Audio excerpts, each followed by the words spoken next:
The oldest woman on the firing line hadn't touched a weapon all morning. She'd been handed a spotting scope instead, politely, dismissively, while decorated Navy snipers burned through ammunition and pride trying to crack a qualification course that had broken every candidate for 3 consecutive days.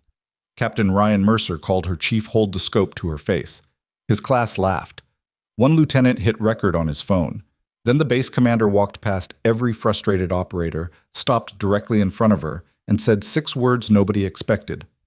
"Chief Hale, would you like to try?" What happened next ended careers, shattered assumptions, and forced an entire generation of special operations warriors to confront a truth they weren't ready for. If you've ever been underestimated, genuinely underestimated, stay with me, because this one's going to hit differently. Subscribe to the channel so you never miss a story like this, drop a like, and tell me in the comments what city or country you're watching from. I want to see exactly how far this story travels. Now, let's go back to the beginning. The wind came in off the Pacific like something with a grudge. It hammered the coastal bluffs of Raven Point Tactical Center in rolling, unpredictable gusts that changed direction every 40 seconds, sometimes less, carrying salt and grit and the particular cruelty of a Washington coastline that had never once cared about anyone's schedule or ambitions. The firing lane stretched 800 meters through a natural canyon carved by glaciers, and then modified over decades by range engineers who understood that real battlefields don't offer comfortable shooting positions, favorable light, or cooperative atmosphere. This was the place the Navy sent its best candidates to find out if they were actually the best. Most of them left with a different answer than the one they'd arrived with. The qualification course, formally designated NSTP-7 in the range documentation, called the Gauntlet by everyone who had ever attempted it, was a single-stage live-fire exercise that had achieved a quiet infamy within the special operations community. Not because it was physically brutal. The operators who reached this stage had already survived physical brutality. This was different. This was a test of something harder to train and impossible to fake. The ability to read a dynamic battlefield under real environmental pressure and make irreversible decisions with incomplete information, in less time than comfortable, with a weapon that might not cooperate. 3 days. 11 candidates from 2 different SEAL teams, 1 Marine Raider battalion, and a Joint Services Exchange program, 0 qualifications. The range officer, a lean master gunnery sergeant named Victor Kane, had walked the empty firing line that morning with the particular expression of a man who has watched enough failure to stop being surprised by it, but hasn't yet started enjoying it. He was 51 years old, built like a fence post left out in weather, and he had the kind of face that had stopped moving much sometime in his late 30s. Kane didn't perform reactions. He processed them internally and filed them away. He had seen this course defeat men who had actual combat kills to their names. He wasn't optimistic about today's roster. The candidates assembled on the covered preparation platform at Yo 615, rifles staged in the rack beside them, digital wind computers running their quiet calculations on the benches. They were good-looking in the way that highly selected people tend to be, fit, sharp-eyed, carrying themselves with the specific confidence of operators who had been told they were exceptional often enough to believe it structurally, the way a building believes in its own foundation. Captain Ryan Mercer stood slightly ahead of the group. He was 34, the class leader by rank and temperament, a SEAL platoon commander out of Dam Neck with 2 combat deployments, a Silver Star he'd earned in a vehicle ambush in eastern Syria, and the kind of easy authority that comes from having been right enough times to stop questioning whether he might occasionally be wrong. He was not a bad officer. He was, in the specific way that mattered here, a confident one. And confidence, Kane had learned, was the most expensive luxury a sniper could carry onto a range that intended to humble him. Standing at the far left edge of the platform, separate from the group by 15 feet of deliberate social distance that none of the candidates had created consciously, but all of them had contributed to, was Chief Warrant Officer Morgan Hale. She was 49 years old, which made her the oldest person on the range by a margin. Nobody had bothered to calculate, but everyone had implicitly registered. She stood 5'6" in her boots, gray-haired in the specific way that comes from a life lived under sustained pressure rather than simply the passage of time. The gray arriving early and staying permanently, not coloring inward from the temples but distributed throughout, like something that had been evenly distributed over years. Her face was not old in the way people meant when they said old. It was finished. The kind of face that had stopped processing certain categories of stress because it had already processed all of them and knew what they weighed. She wore standard issue range utilities. No rank insignia beyond what regulations required. No unit patches indicating anything about where she'd served or what she'd done there. She carried a notepad and a mechanical pencil and the spotting scope she'd been directed to manage. Nobody had asked her to manage the spotting scope. Ryan had handed it to her 90 seconds after the morning's formation, before the range officer had issued any assignments, with the smooth social efficiency of a man who had decided something and wanted it decided before anyone could complicate it. "Chief," he'd said, holding the scope out toward her at arm's length. "You good to manage this today? Keep track of impacts, log the scores." It wasn't a question. The cadence was a question. The content was a directive, and everyone standing close enough to hear it understood the architecture of the thing. The ranking officer directing the oldest, quietest, most peripheral member of the group toward administrative labor before the day had even started, in a way that made the decision look procedural rather than personal. Morgan had looked at the scope for a moment. Then she'd taken it. "Sure," she said. One syllable. Flat. Not offended, not accommodating. Flat. The way a statement of fact is flat. The way a person answers when the answer is simply yes, and they have no investment in the ceremony of the exchange. Ryan had turned back to his guys. Somebody, Lieutenant Carver, the one from the exchange program, young enough that his confidence still had an entertainable edge, had made the first joke. Not loud enough for Kane to hear from across the platform, but loud enough for the cluster of operators to catch. And there was laughter, brief and sharp, the kind that happens when something lands that everyone had been thinking but nobody had said yet. Kane had watched it from 15 feet away. He'd watched Morgan's face during it. Nothing happened to her face. That was the thing that caught his attention. Not the joke, not the laughter, not any of the social mechanics that the operators were performing for each other. What caught Kane's attention was the absolute absence of reaction from Morgan Hale, because in his experience, zero reaction came in two forms. Either the person genuinely hadn't heard it, or they had heard it and processed it into a category so far below their current concern threshold that it didn't merit the metabolic cost of a response. She had heard it. He could tell by the microscopic stillness that crossed her right shoulder, a fraction of a pause in the motion of setting up the spotting scope's tripod. She had filed it. Kane had spent 30 years around special operations personnel. He had worked with shooters who had forgotten more about marksmanship than most instructors ever learned.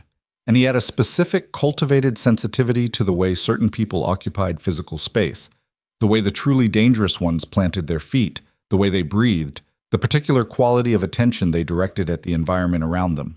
He watched Morgan extend the tripod legs and set the scope's base on the concrete barrier with a touch so precise, so practiced, that the bubble level settled dead center without adjustment. First try, without checking.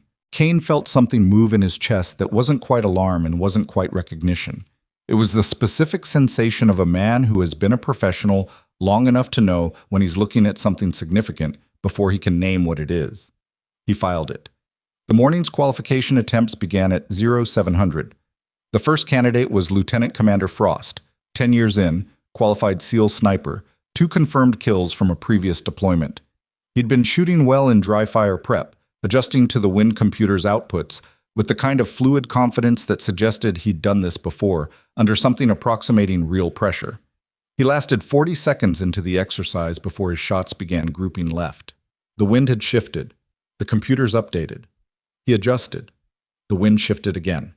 He over-adjusted. By the time the exercise timer expired, he had 4 confirmed misses, 2 probable impacts on the wrong target, and the particular expression of a man who understands intellectually what went wrong but cannot yet accept it emotionally. He stepped back from the line without speaking. Kane recorded the score, said nothing. The second candidate went. Then the third. The pattern was the same in structure, if not in specifics. Initial confidence, genuine competence against a static problem, then the wind doing what the wind at Raven Point always did, which was demonstrate that the relationship between a bullet and the atmosphere it travels through is a negotiation rather than a calculation. and that the computer participating in that negotiation was always working from data that was already slightly old. By noon, 6 candidates had attempted the qualification. 0 had passed. Ryan went 7th. He was better than most. Kane gave him that without hesitation. He read the windbreaks cleanly, made adjustments quickly, had the tactical awareness to prioritize the higher value targets in the sequence, rather than working mechanically from left to right. Right the way, some candidates defaulted to under pressure. He hit 4 of the 7 required engagements. His final shot, a moving vehicle target crossing from right to left at a simulated 600 meters, missed by what the laser measurement system logged as 14 inches. He stepped back from the line. His jaw was tight. "Wind spike," he said, to nobody in particular, which meant to everyone. Carver said, "Yeah," with the specific diplomatic brevity of a man who knew better than to agree too enthusiastically. Kane made a note, said nothing. By 1400, the score was 9 candidates, 0 qualifications. The range felt different in that particular way it got when collective frustration passed a threshold and became something quieter and colder. Not defeatism, exactly, but the heavy pragmatic recognition that the problem was harder than anticipated and that pride was not a solution to it. Ryan leaned against the barrier with his arms crossed, watching the wind indicators at the range's 3 measurement stations cycle through their readings. His wind computer was running continuous updates. He was doing the math he'd already done 6 times, looking for the error that he was increasingly not finding because the error wasn't in the math. Morgan was 3 meters to his right, behind the spotting scope, logging data in her notepad with the same mechanical pencil she'd been using all day. She hadn't said a word to any of them since the morning formation. She watched each attempt with the scope. She logged the impacts. She wrote something after each candidate. Not just the score Kane had noticed, but something more. He'd seen her pencil moving after the official data was recorded, small notations in the margin, something systematic about the pattern of her notations that he couldn't read from where he stood. "You getting this?" Ryan said to her, not turning around. "Every shot," she said. "Who's hitting the deck?" "Nobody. But Carver's reading the secondary break better than the rest of you." Ryan turned slightly. "Than the rest of us." "Than the rest of the candidates," Morgan said, without looking up from the scope. Something in the group registered the correction. A small recalibration of the social mathematics.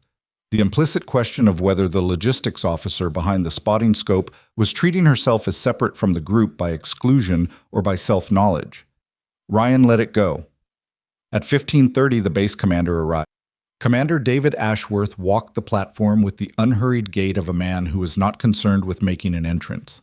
He was in his late 50s, silver-haired, with the kind of weathered competence that comes from having spent a career in environments where incompetence had visible consequences. He shook hands with Kane. He reviewed the score sheet. His expression gave away precisely nothing. He moved along the preparation platform, acknowledging each candidate with a brief word or a nod. He walked past Ryan, past Carver, past the equipment staged on the benches. He stopped at the far left end of the platform, in front of Morgan. "Chief," he said, "how's the wind reading today?" There was a pause. Not the pause of someone composing an answer, but the pause of someone recalibrating toward the correct level of specificity. "Variable 17 to 23 knots at the primary station," Morgan said, eyes still at the scope. "Secondary break at the canyon wall. The one at approximately 350 meters creates a refraction the computers aren't weighting properly. It's accounting for a 6-degree shift, but the actual deflection runs closer to 9 when the gust cycle hits its peak, which is roughly every 42 seconds, give or take." Ashworth looked at her for a moment. "Every 42 seconds, he repeated. "Average. It's been consistent since about year 900. The group was very quiet now. Ryan's arms uncrossed. Ashworth turned toward the firing line, looked downrange at the canyon for a long moment, then back at Morgan. "Chief Hale," he said, "would you like to show them how it's done?" The silence that followed was a specific kind. Not the silence of shock, though shock was present. The silence of a social framework encountering unexpected load-bearing stress. The way a structure makes no sound when it starts to give, but the quality of the air around it changes subtly. Ryan's first response was visible in his posture. His shoulders shifted, a small recalculation behind his eyes that produced in the end a smirk, Not because he was certain it would go badly, but because the smirk was what the situation required from him socially if the situation was going to be manageable. "Commander," he said, "with respect, Chief Hale is here in a logistics advisory capacity. She hasn't been in a shooting position all morning." Ashworth looked at him with the specific patience of a man who has already decided and is waiting for the objection to run its course. "Chief," he said, still to Morgan. Morgan took her eye from the scope. She looked at the commander for a moment. "Yes, sir," she said. Not eagerly, not reluctantly. "Yes, sir." The same flat register she'd used all morning, the register of someone answering a question that doesn't require emotional architecture. The murmur that ran through the group was brief and low. Carver said something to the operator beside him that Kane didn't catch. One of the SEAL team candidates turned away with the careful body language of someone who doesn't want his facial expression logged by the wrong person. Ryan watched Morgan move toward the rifle rack. Every rifle was staged and available. 11 weapons for 11 candidates, varying in configuration, each zeroed and recorded in the morning's documentation. Ryan moved first. He lifted the last rifle from the right end of the rack and set it on the bench in front of Morgan with a gentleness that was almost deliberate in its performance. "This one," he said. It was the M210. It was by a significant margin the oldest weapon on the rack. Military surplus era build, scratch stock, a barrel with more round count behind it than the documentation accurately reflected. The optic was a fixed-power legacy scope without the digital wind integration that every other rifle on the line carried. The zero had been set 3 days ago and not reconfirmed this morning. Kane looked at the rifle. He looked at Ryan. He looked at Morgan. Morgan looked at the rifle for a moment. She picked it up, checked the chamber, set the safety. Rolled it once in her hands with a motion that wasn't examination. She wasn't checking what kind of weapon it was, she already knew, but something more like an introduction. A brief physical conversation between herself and the object she was about to use. "Magazine," she said. Ryan handed her a single magazine. The exercise standard was a 20-round load. The magazine Ryan handed her was stripped down, 7 rounds. Carver saw it. Kane saw it. A couple of the other candidates saw it. Nobody said anything. 7 rounds for an exercise that required 7 confirmed kills. 7 precise, sequenced engagements on targets arranged across an 800-meter canyon under a wind that had defeated every advanced weapon system and digital calculation tool on the range today. No margin, no recourse. 1 attempt. Kane stepped beside Ashworth. "Commander," he said very quietly, "the magazine's been stripped." Ashworth looked downrange. "I know," he said. He didn't look at Ryan. He didn't look at Kane. "1 attempt," he said to the group. He raised his voice just enough to carry. "The exercise clock is running, 7 minutes from my mark." He looked at Morgan. "If she misses, this class graduates understanding that every one of you was right about her." He paused. "If she doesn't—" He didn't finish the sentence. He didn't need to. "Mark." Morgan walked to the firing point without hurrying. She didn't check the digital wind readouts on the bench terminals. She didn't request a spotting team. She didn't ask for range-to-target data from the laser system. She set the M210 on the bipod and settled behind it. Her position was not textbook. Kane had spent 30 years watching shooters settle into firing positions, and textbook was what happened when there was time to be textbook. What Morgan did was something different. A controlled compression of body into weapon, into ground that looked, from 3 meters away, like someone lying down, but felt, if you had the eye for it, like something folding into itself with precise intentionality. She put her face behind the scope. She didn't fire. Ryan had his arms crossed again. 40 seconds passed. The wind indicators at the primary station cycled through a gust peak and dropped. One of the candidates checked his watch. Another looked at Kane for some kind of signal about what was happening. Kane kept his face empty. 60 seconds. 90. "She's frozen," Ryan said, to no one in particular. "Quiet," Kane said. "It came out flat, without edge, the same way a door closes when someone means it. Not slammed, just definitively shut." Ryan looked at him. Kane was already looking somewhere else. Morgan's right hand reached out to her left. She pinched a stem of dry range grass that had grown up through a crack in the platform's edge barrier. Yellowed, wisp-thin, the kind of organic detail that nobody on the firing line had registered as relevant. She lifted it clear of the concrete, held it level with the back of her scope, and released it. It rose. Traveled 6 inches horizontally, then curled downward, then changed direction entirely, drifting northeast for 3 feet before settling. She watched it the whole way down. "She's reading the grass," Carver said, almost to himself. "She's not reading the grass," Kane said, also quietly. "She's reading the valley." 2 minutes and 14 seconds had elapsed since the mark. Morgan hadn't moved except for her eyes and her breathing. Her breathing had changed. Kane had noticed it. The candidates, focused on the spectacle of her stillness, hadn't caught it. The slow, deliberate lengthening of her exhale cycle, the kind of respiratory control that took years to build into the body, the kind that lowered heart rate under stress. Not by suppressing the stress, but by restructuring the body's relationship to it so thoroughly that stress became a neutral input rather than a disruptive one. The wind peaked, dropped, shifted northeast, held there for approximately 3 seconds, dropped again. And then, in the particular way that canyon weather sometimes does, everything narrowed. Not calm. The wind was still moving, still present, but it organized itself into a momentary directional consistency that lasted, by Kane's later estimation, somewhere between 4 and 6 seconds. Morgan fired, 7 rounds. The cadence was not uniform. It was not the mechanical pace of a shooter working a sequence, but the irregular, precisely irregular rhythm of someone making 7 distinct decisions at inhuman speed, each one contingent on the result of the last, each one adjusted for the atmospheric change between the moment of trigger pull and the moment of projectile arrival. It sounded, from the platform, like a single sustained event broken into 7 distinct impacts. Then silence. Then downrange, one after another. Steel.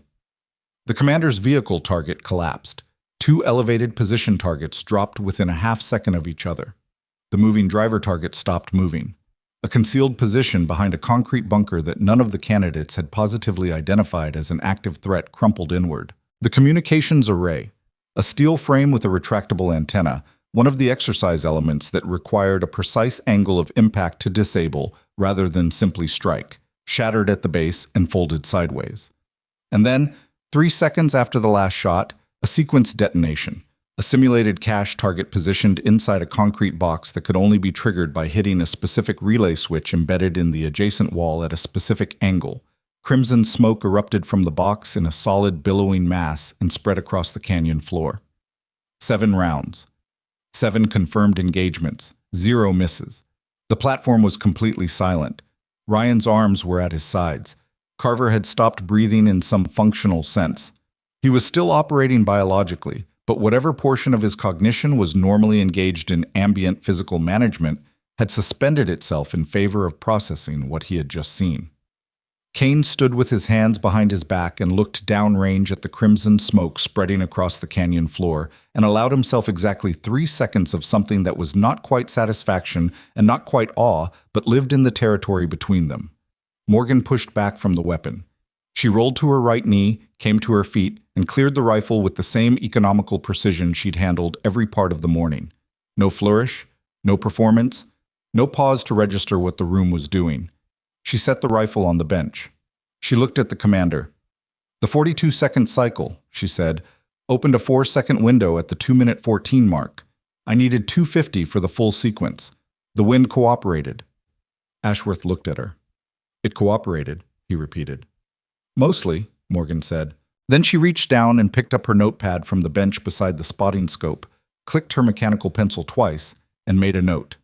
The candidates stood around her in a loose, stunned semicircle, and not one of them, not Ryan, not Carver, not the man who had aimed his phone at her that morning to record what he expected to be a humiliation worth keeping, not one of them had any idea yet what they were actually looking at.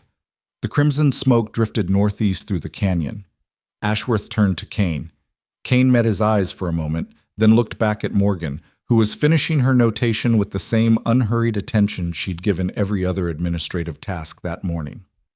"Master Guns," Ashworth said. "Sir," Kane said, "pull up her file." Ryan's head came up from where he'd been staring at the floor. "Sir," he said. Ashworth was already walking toward the range's command terminal, set into the covered bunker at the platform's rear wall. "Her file," he said, without turning. "The full file." He swiped his command card through the reader. A classification prompt appeared on the screen. He entered a second code, a longer one that Kane had not seen Ashworth use before in 2 years of serving alongside him. And the screen populated with a document header that made the blood in Kane's forearms go very slightly cold. Hale, Morgan R., CW4, Axel. Level compartmented. He couldn't read the rest from where he stood, but he could read Ryan Mercer's face. And what Ryan's face was doing, as his eyes tracked across the screen, was the specific rearrangement that happens when a person encounters information that requires them to rebuild a framework they believed was finished. His jaw didn't drop. His eyes didn't go wide. What happened was smaller and worse than that. The color drained out of him in a slow, controlled way, like water finding its level, and the expression that replaced it wasn't embarrassment or shock, but the particular devastating blankness of a man realizing that he has been badly, completely, irreversibly wrong, and that the wrongness runs deeper than this morning, deeper than this range, deeper than he has the immediate capacity to measure. "What is this?" Ryan said. It wasn't a question. It was the sound of a foundation discovering it isn't a foundation. Ashworth turned from the screen. He looked at every person on the platform. Then he said, very quietly, the 8 words that broke the rest of what was left standing. "Gentlemen, you need to see who you've been laughing at." The screen wasn't large. It was a standard terminal monitor, the kind bolted into every range command bunker at every tactical training facility in the country. 15 inches of matte display mounted at eye level, built for function rather than presentation, capable of rendering classified personnel records in the same flat institutional format that made them feel, visually, like tax documents. Nothing about the screen was designed to be dramatic. The information on it was doing the work without any help from the hardware.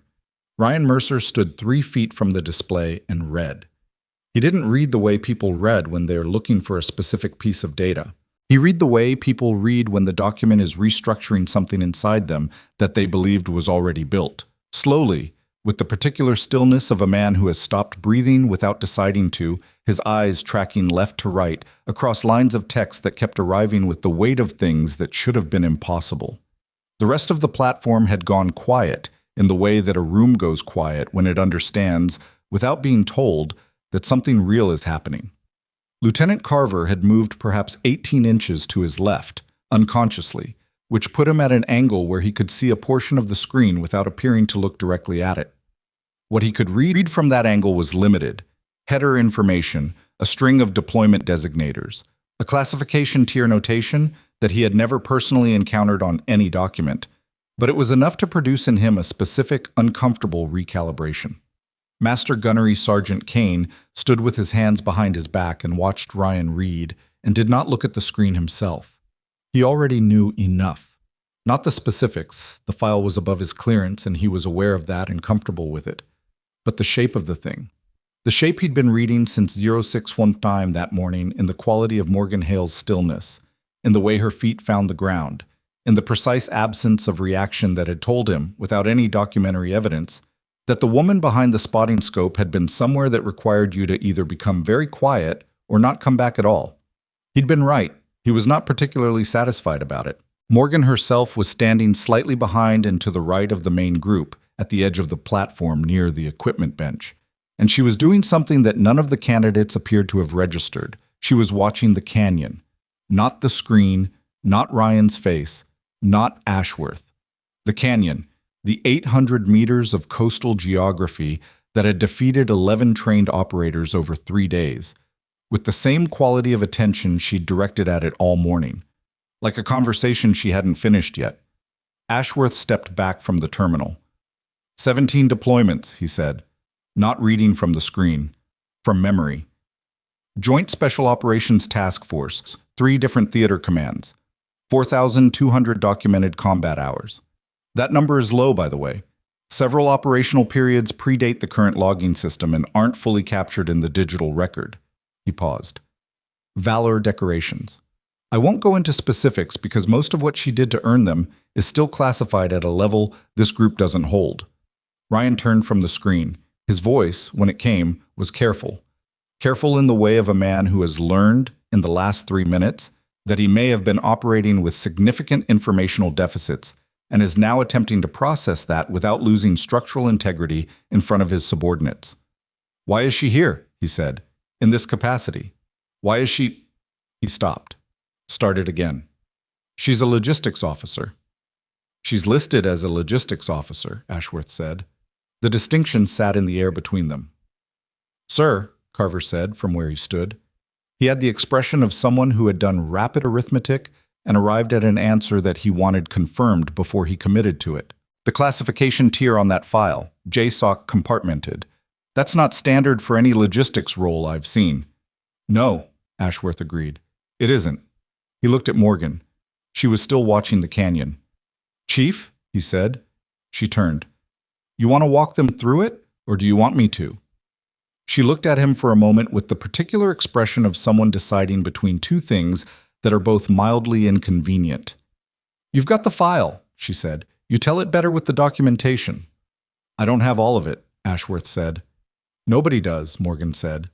Then, after a beat, "That's the point. Go on." Ashworth pulled the second document from behind the primary file.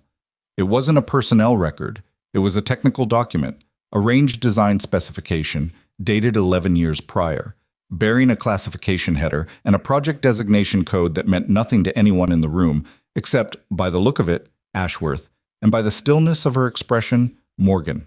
He turned the screen so the group could see the header clearly.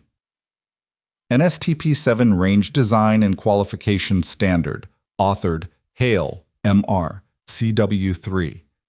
Ryan looked at it. He looked at it for a long time. The qualification course, the gauntlet, the one that had been defeating Navy snipers for a decade, the one that had defeated every candidate in this class over 3 days, including Ryan himself, bore Morgan Hale's name in the authorship field as its principal designer. Every wind angle they had struggled against, every deceptive target placement, every carefully engineered failure point, she had built them. 11 years ago, when she was a chief warrant officer, 3 who nobody on this platform had ever heard of, Morgan Hale had sat down with range engineers and atmospheric data and an understanding of how trained snipers think under pressure, and she had designed a qualification course specifically intended to expose the difference between shooters who were technically proficient and shooters who could read a battlefield dynamically enough to function when everything calculated stopped working. And then she had gone back to work. And 11 years had passed. And this morning, Ryan Mercer had handed her a spotting scope. The silence on the platform had changed in quality. It had been the silence of shock earlier, the static silence of people absorbing an unexpected impact. Now it was something different, more uncomfortable, less clean. The silence of people sitting with an implication that kept expanding the longer they held it. Carver made a sound that wasn't quite a word. "She designed it," he said, "and has never been officially scored on it," Ashworth said. "Until today." Kane turned slightly and looked at the crimson smoke downrange, which had thinned now, spreading wide across the canyon floor in a fading pink haze. He thought about the grass stem, the 42-second cycle, the 4-second window. He thought about a woman who had designed a course specifically to break the confidence of shooters who relied on calculation over observation, and then had sat behind a spotting scope all morning watching candidates fail against it, logging their impacts, making small notations in the margins that he still hadn't seen up close. He wondered what those notations said.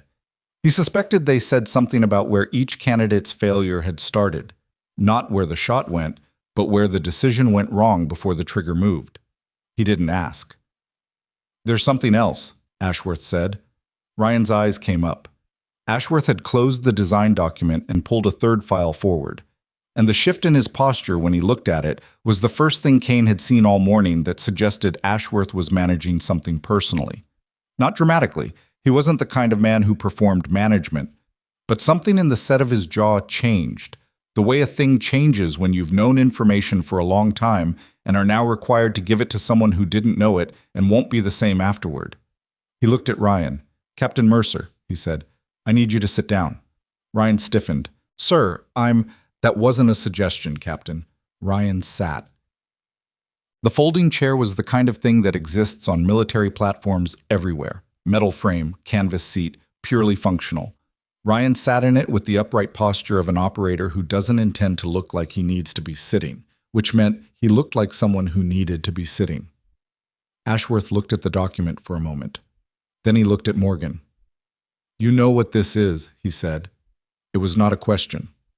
Morgan had turned from the canyon. She was looking at the document on the screen now, and whatever she saw there, whatever she recognized in the classification header and the operational designation, produced in her face the specific controlled response of someone who has been carrying something heavy for long enough that the weight is no longer surprising but remains entirely present. "AAR from Kareev Station," she said. "Yeah. You've read it." "I wrote most of the tactical section." Ashworth nodded. He looked at Ryan. 3 years ago, he said, Eastern Europe. A joint signals intelligence operation that went sideways when the host nation's internal security apparatus was compromised. An exfil team of 6 went in to extract 3 agency personnel and a local asset. The exfil team was hit 7 kilometers from the extraction point by a mobile reaction force that had been tipped off. He paused. The entire exfil team was neutralized within 4 minutes of the ambush initiation. All 6 operators. Ryan's face was very still. "One survivor," Ashworth said. "A junior officer embedded with the exfil team in a liaison capacity, trapped in a drainage culvert beneath a farm road, with a compromised radio, 2 enemy reaction force vehicles on the road above him, and a 12-man security element working a systematic search of the surrounding terrain." Ryan said nothing. His hands, resting on his knees, had become very flat. "The survivor was extracted," Ashworth continued, "after a period of approximately 40 minutes, by a solo operator who had been running a separate overwatch position 800 meters from the ambush site. That operator eliminated the reaction force command element, which caused the security element to break from its search pattern and consolidate on the vehicles, creating a 6-minute window. The survivor was carried 3 kilometers to a secondary extraction point, while the operator maintained intermittent suppressive fire on the pursuing element." He stopped. The platform was so quiet that the wind was audible again. The coastal gusts moving through the canyon below them, the specific low register of air over geography that had been the backdrop to everything that morning. "The operator's identity was compartmentalized," Ashworth said. "The survivor was told only that the asset was part of a joint special operations task force and that the details of the mission were above his clearance.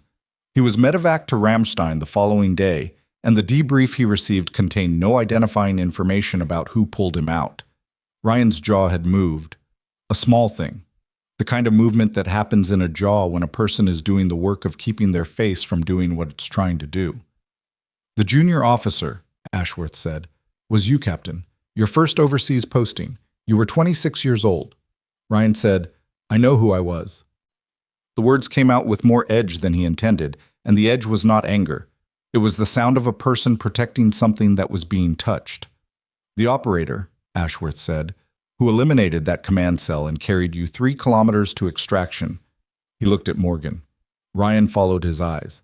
Morgan was standing the way she'd been standing all morning, easy, unbothered, weight distributed, hands at her sides. But she was looking at Ryan now with the specific expression of someone who has had a long time to decide how they feel about a thing, and has arrived at a feeling that is complicated and has chosen to wear it simply. Ryan looked at her for a long time. Something moved across his face that Kane had never seen on a man that age and that rank. The specific, bewildering vulnerability of a person discovering that the architecture of a significant moment in their life was built by someone they spent a morning dismissing. "No," Ryan said. Not a denial. The word that comes out when the brain rejects the shape of something before the rest of the system has time to weigh in. "The file's right there, Captain," Kane said. Very quietly. Ryan looked at Kane, then back at Morgan. "You were at Kareev," he said. Morgan said, "I was in a lot of places." "You were the one who—" He stopped. "You were 800 meters out, give or take. The command vehicle. You took out the command vehicle from 800 meters in the dark with a crosswind." 750, Morgan said. "And it wasn't completely dark. There was ambient light from the farm." Something between a laugh and something else entirely moved through Ryan briefly and was gone before it resolved into either one. I never saw your face, he said. You weren't in a condition to be looking at faces. I was told it was a male operator. Morgan looked at him. You were told the identity was compartmentalized, she said. Whatever else you were told wasn't in the AAR. Ryan was quiet for a moment. His hands on his knees were no longer flat. They had closed, the fingers not quite fists, the specific tension of hands that are expressing something the face won't. I put you on spotting scope detail, he said. Yeah, Morgan said. I know what you said, Captain. The use of rank was not aggressive. It wasn't gentle either. It landed in the space between them as a fact, the way she'd been delivering everything all morning. Flat, precise, without the temperature of judgment, but also without the mercy of its absence. Ryan looked at the floor. Kane watched him and thought about the specific cruelty of certain kinds of information. Not the cruelty of malice, but the cruelty of context arriving years after the events it belongs to, rewriting things that have already been filed and closed. Ashworth let it sit for a moment. Then, there's a reason I pulled this file today. Morgan knew what was coming. She could tell from the particular quality of Ashworth's stillness, not the stillness of someone managing a room, which he'd been doing all morning, but the stillness of someone who has arrived at the part of the conversation they've been organizing toward. He was a precise man. He ran things in sequence. The file, the design document, the AAR. They weren't three separate revelations. They were a structured argument, and she had understood its conclusion from the moment he entered the platform and walked past 11 experienced operators to stop in front of her. She just hadn't decided yet how she felt about the conclusion.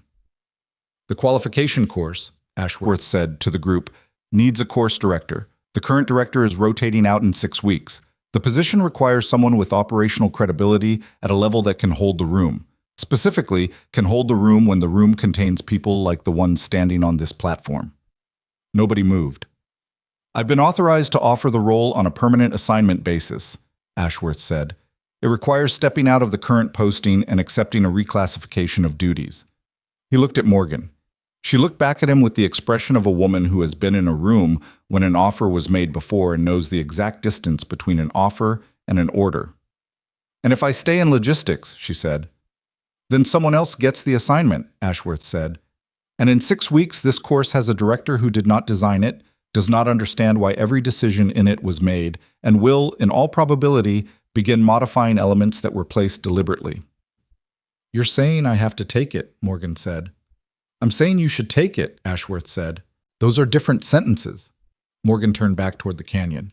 The wind was doing what it had done all morning, cycling through its variable pattern, the 42-second rhythm that she'd timed before any candidate had stepped to the line, the refraction off the canyon wall that the computers kept miscalculating because the computers were built to measure what the wind was doing, not what the terrain was causing it to do. She'd spent 3 days watching the candidates fail against this course. Not because they were bad operators, most of them were excellent, but because there was a specific category of failure built into the course's design, a deliberate exposure mechanism. And watching it operate from behind a spotting scope was, she had to admit to herself without any comfort about it, significantly less useful than it could have been. She had logged their failures.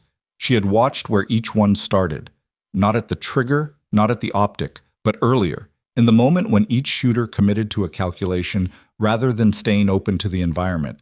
She had notes on all 11 candidates, detailed notes, the kind that would take weeks to develop through formal instruction and might never land as clearly as they would if delivered by someone who had spent 11 years thinking about exactly this problem. She had not said any of this to anyone. She turned back from the canyon. 6 weeks is not enough transition time, she said. Ashworth's expression did not change, but something in it settled, the way something settles when it has been waiting in a specific shape and the shape has been met. 8, he said. I want full authority over the design document. Any modifications go through me. That's standard, and the selection criteria for who gets sent to this course, she said. Right now it's seniority weighted. It should be aptitude weighted. I want to be part of that conversation. Ashworth looked at her for a moment. Write up the proposal, he said. Morgan nodded. Once, Ryan had been sitting through this exchange with the posture of a man who is doing the difficult, necessary, unglamorous work of reorienting himself in real time, not performing it, actually doing it, which looked from the outside like a person sitting very still in a chair and making small adjustments to where their eyes were going. He looked up. "Chief?" he said. She looked at him. He didn't have a follow-up ready. He opened his mouth, and then the words, whatever they were supposed to be, didn't arrive in any sequence that he found adequate. The inadequacy was visible. He closed his mouth. Morgan looked at him for a moment. "You ran a good sequence on your attempt," she said. "Your target prioritization was correct. You lost the wind on the 600-meter moving target because you committed to the computer's read instead of waiting for the peak to drop." Ryan stared at her. "The computer updated at the wrong moment," she said. "It caught the leading edge of a gust and gave you a correction that was already outdated by the time you applied it. If you'd waited 2 more seconds, the gust would have passed and the lane would have been clean." 2 seconds, Ryan said. 2 seconds, Morgan said. "You were right about everything else." It was not forgiveness. It was not absolution. It was something more functional than either. The specific generosity of a professional who sees precisely where someone went wrong and names it directly, without the weight of personal judgment attached, because the problem is solvable, and solving it is the point. Ryan understood the difference. Kane watched him understand it. "All right," Ashworth said to the platform. "The exercise is over for today. Candidates will reassemble at 0600 tomorrow for the debrief and remedial instruction schedule." He looked at Morgan. "Chief Hale will be running the debrief." The group moved.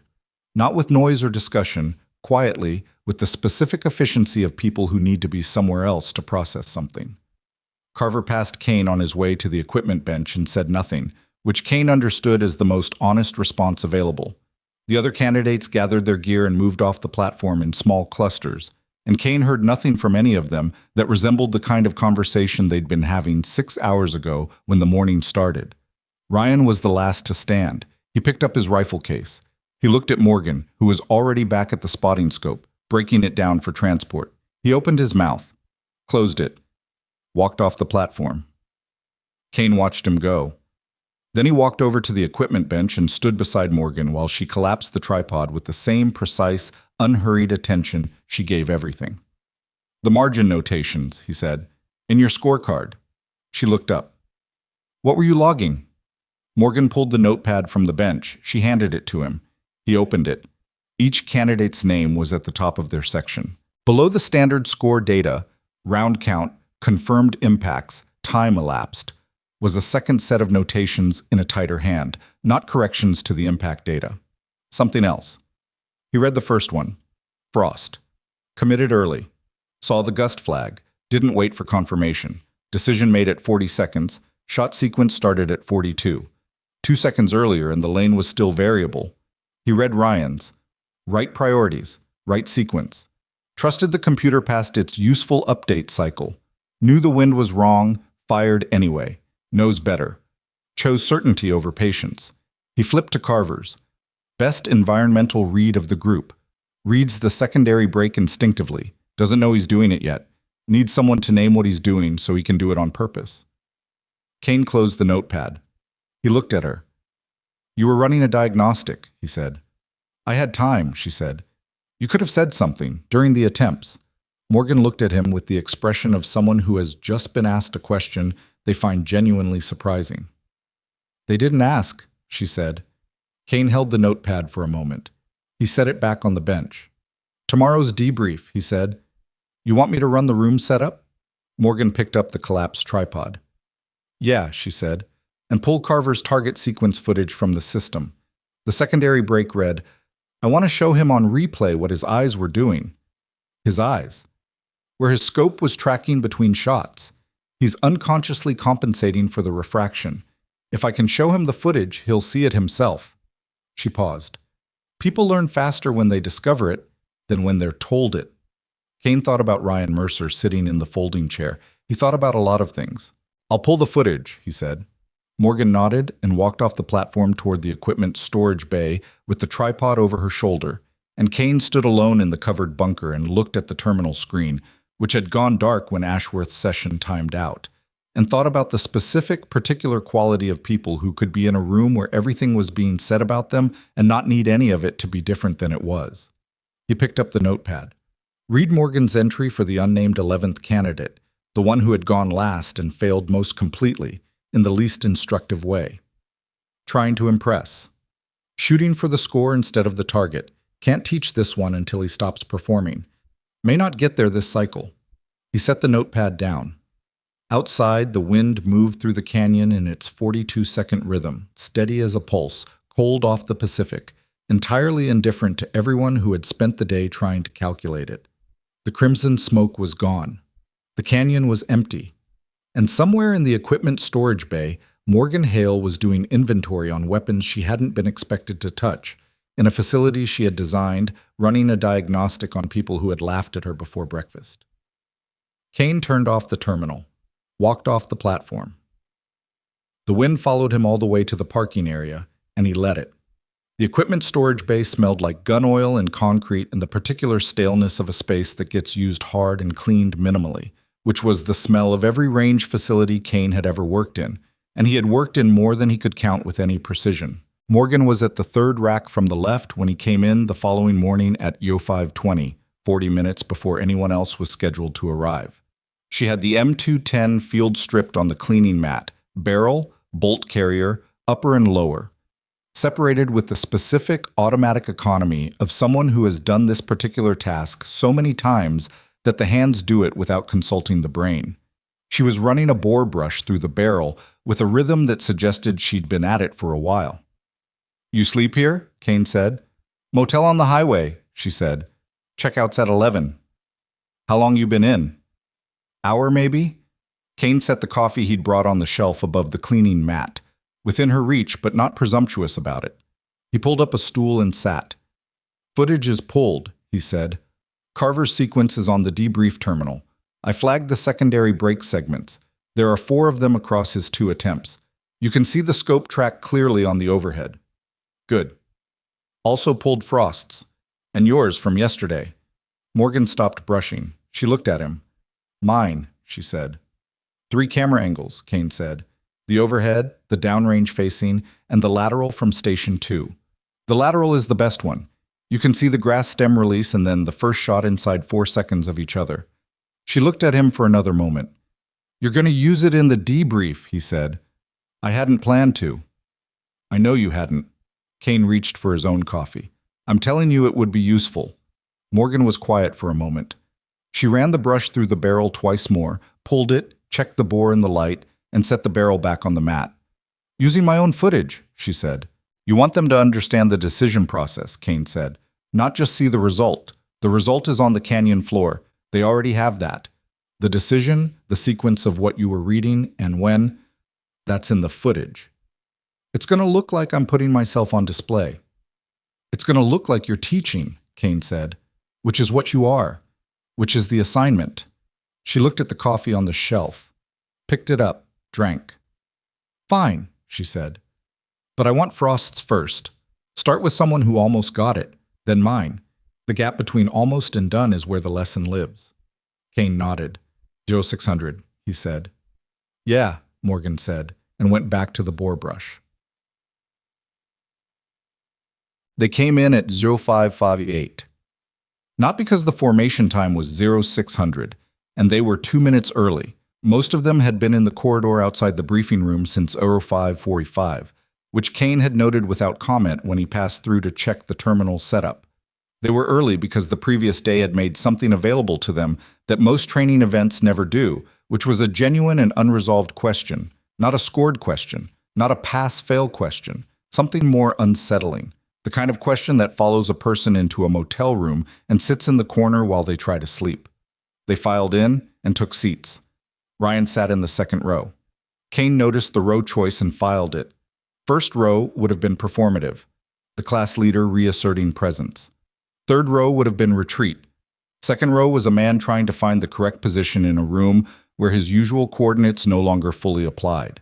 Morgan was at the front, beside the terminal, wearing the same utilities as yesterday. Her notes were in the mechanical pencil pad. The M210 was on the table to her right, fully reassembled and staged without ceremony, which was itself a statement of some kind. She looked at the room. "No formation," she said. "This isn't PT. Sit where you want, take notes if you want. I don't care what your hands are doing as long as your head is in the room. She looked at the terminal. We're going to watch footage. Then we're going to talk about what you saw. Then each of you is going to tell me, specifically, in words, where your attempt failed, not where your shot failed, where your decision failed. Those are different coordinates. Carver had a notepad open on his knee. I was already writing something, which was either focus or the performance of focus, and Kane couldn't tell yet which one. Lieutenant Commander Frost, Morgan said, you're up first. Frost was in the third row. He had the squared-away posture of a man who has decided, overnight, that whatever happened yesterday is now data to be processed professionally rather than personally. This was a reasonable decision. Kane respected it. On screen, Morgan said. The footage came up. It was the overhead camera angle, a top-down view of the firing platform, Frost position centered, the firing lane extending into the canyon below. The timestamp read 07:04:33. Early in this morning's first attempt, before the weather had cycled into its most punishing phase. Watch his scope, Morgan said. The room watched. Frost on screen settled behind the weapon, ran through his pre-shot routine, checked the wind computer, made an adjustment on the elevation turret. Standard, clean, technically sound. He's reading the computer, Morgan said. Not the lane. Watch. Right here. She tapped the screen at the moment Frost's eye went to the digital display rather than the downrange environment. The computer's showing 12 knots at the primary station. What it's not showing, because it's not measuring it, is the thermal layer at approximately 200 meters where the canyon wall creates a shear. The projectile passes through that layer regardless of what the muzzle end wind is doing. The computer doesn't know the layer exists. Frost didn't look for it. Frost was very still in the third row. This isn't a criticism of your pre-shot process, Morgan said. Your process is correct for 90% of ranges. This range isn't 90%. The people who built it, she paused, not for effect. Something else, the slight catch of someone navigating a sentence that became personal mid-construction. The design intent was to expose exactly this gap.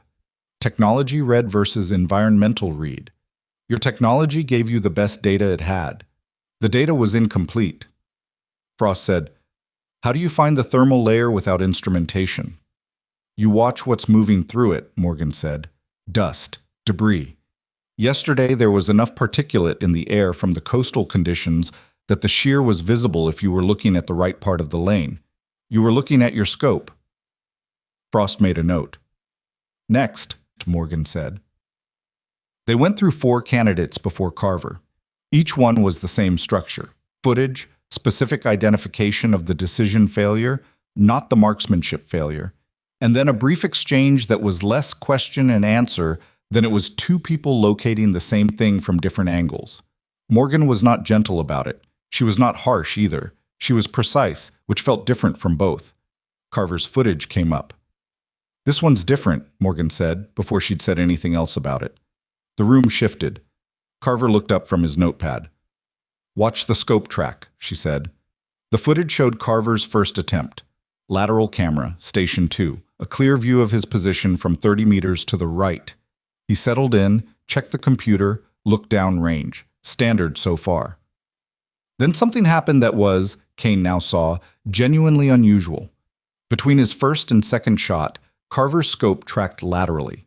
Not to a new target, but to the secondary canyon wall.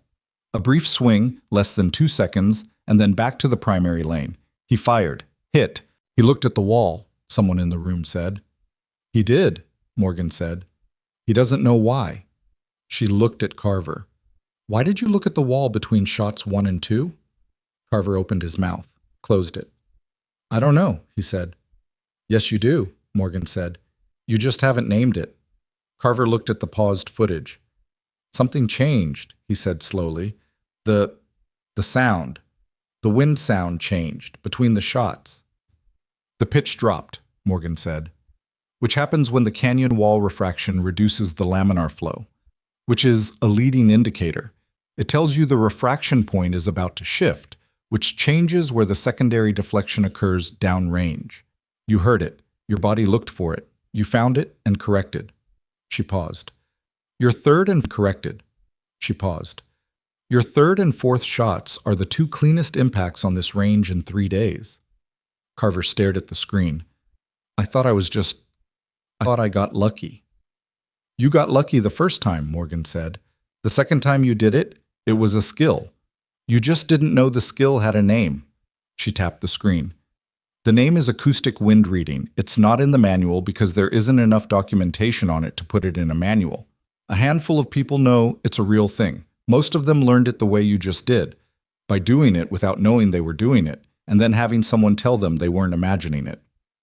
The room was quiet.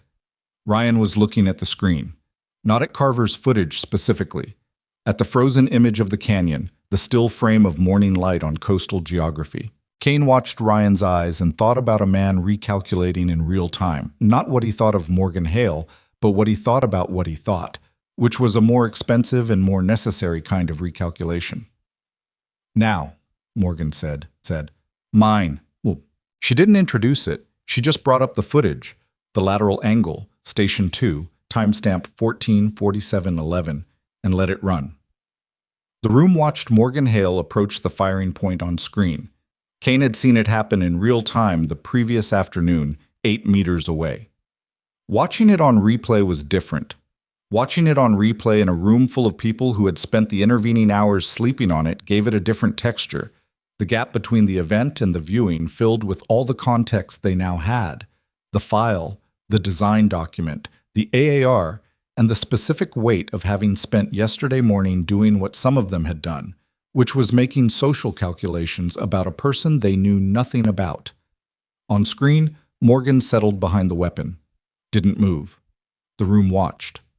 Here, Morgan said, I'm reading the gust cycle, not calculating it, reading it. There's a difference. Calculation is math performed on measurements that already happened. Reading is pattern recognition applied to what's happening now, with the expectation that it will continue happening in a recognizable form for long enough to be useful. On screen, a hand extended. The grass stem rose, traveled, settled. The stem tells me two things, Morgan said. Horizontal drift at the release point, which is approximately chest height at the firing position, and how quickly the drift resolves to ground. The speed of the drop tells me about the density layer at approximately 1 meter above grade. That's where my round is going to spend most of its terminal phase downrange. She advanced the footage. 42 seconds from this point, she said. Watch. The room watched Morgan on screen. She was completely still. 42 seconds felt, in a room full of trained people watching it unfold, like a very long time. The gust peak hits at 38 seconds, Morgan said. Drops at 41. There's a 1 to 3 second window where the lane is about as clean as it gets on this range. It's not clean, it's just the least complicated the atmosphere is going to be today. On screen, Morgan fired. 7 shots. Kane watched the room watch it. Frost had leaned forward. His elbows were on his knees, his face close enough to the screen that he was practically inside it. Carver's notepad had gone still on his knee, the pen resting unused, because he'd stopped writing and started watching in the complete, unselfconscious way that a person watches something they intend to understand rather than simply observe. Ryan hadn't moved. He was watching the screen with the specific quality of attention that, in Kane's experience, was the most honest thing a person could do in a room. Not performed engagement, not the consciously appropriate response, but the kind of watching that happens when the thing on screen is something you need to understand for a reason that has nothing to do with the formal purpose of the event. Downrange on the footage, the first target collapsed. Then the second and third, inside their half-second window. Then the vehicle. Then the concealed position. Then the antenna. Then the crimson smoke blooming across the canyon floor. And the room was silent in the particular way that a room is silent when it has just watched something that the conscious mind can process, but the deeper, less articulable parts of the brain are still working on. Morgan stopped the footage. 7 rounds, she said, 0 misses. I want to be clear about what that means and what it doesn't mean. She looked at the room. It doesn't mean I'm a better shooter than any of you. Frost's fundamental marksmanship is cleaner than mine. Mercer's target sequencing is more tactically sophisticated than my first instinct. Carver has an acoustic sensitivity I had to learn over years, and he appears to have arrived with it. She paused. What it means is that I have been thinking about this specific problem, environmental reading under dynamic conditions, for a very long time. Long enough that the gap between what I know and what the computers know is, on this range, on this course, currently in my favor. She looked at the M210 on the table beside her. The rifle you gave me, she said to Ryan. Ryan met her eyes. The M210 with the stripped magazine, she said. 7 rounds. I want to talk about that decision because it's a teaching point. Ryan's jaw moved. You handed me the worst weapon available and the minimum round count for a zero-margin exercise, Morgan said. I want to ask you, in front of this group because it's relevant, what you were hoping would happen. The room was very still. Ryan said, I was hoping you'd fail. The directness of it was, Kane thought, the most honest thing Ryan had said since the morning began. Not the bravery of honesty, but the exhaustion of its absence. A man who had run out of the energy required to be something other than accurate. I know, Morgan said. That was, Ryan started. It was the action of someone who had made a decision about who I was before they had any information, Morgan said. That's not a character indictment. That's a decision-making pattern. The same pattern that got Frost killed on the wind computer and Mercer killed on the 600-meter moving target. She let that sit for a moment.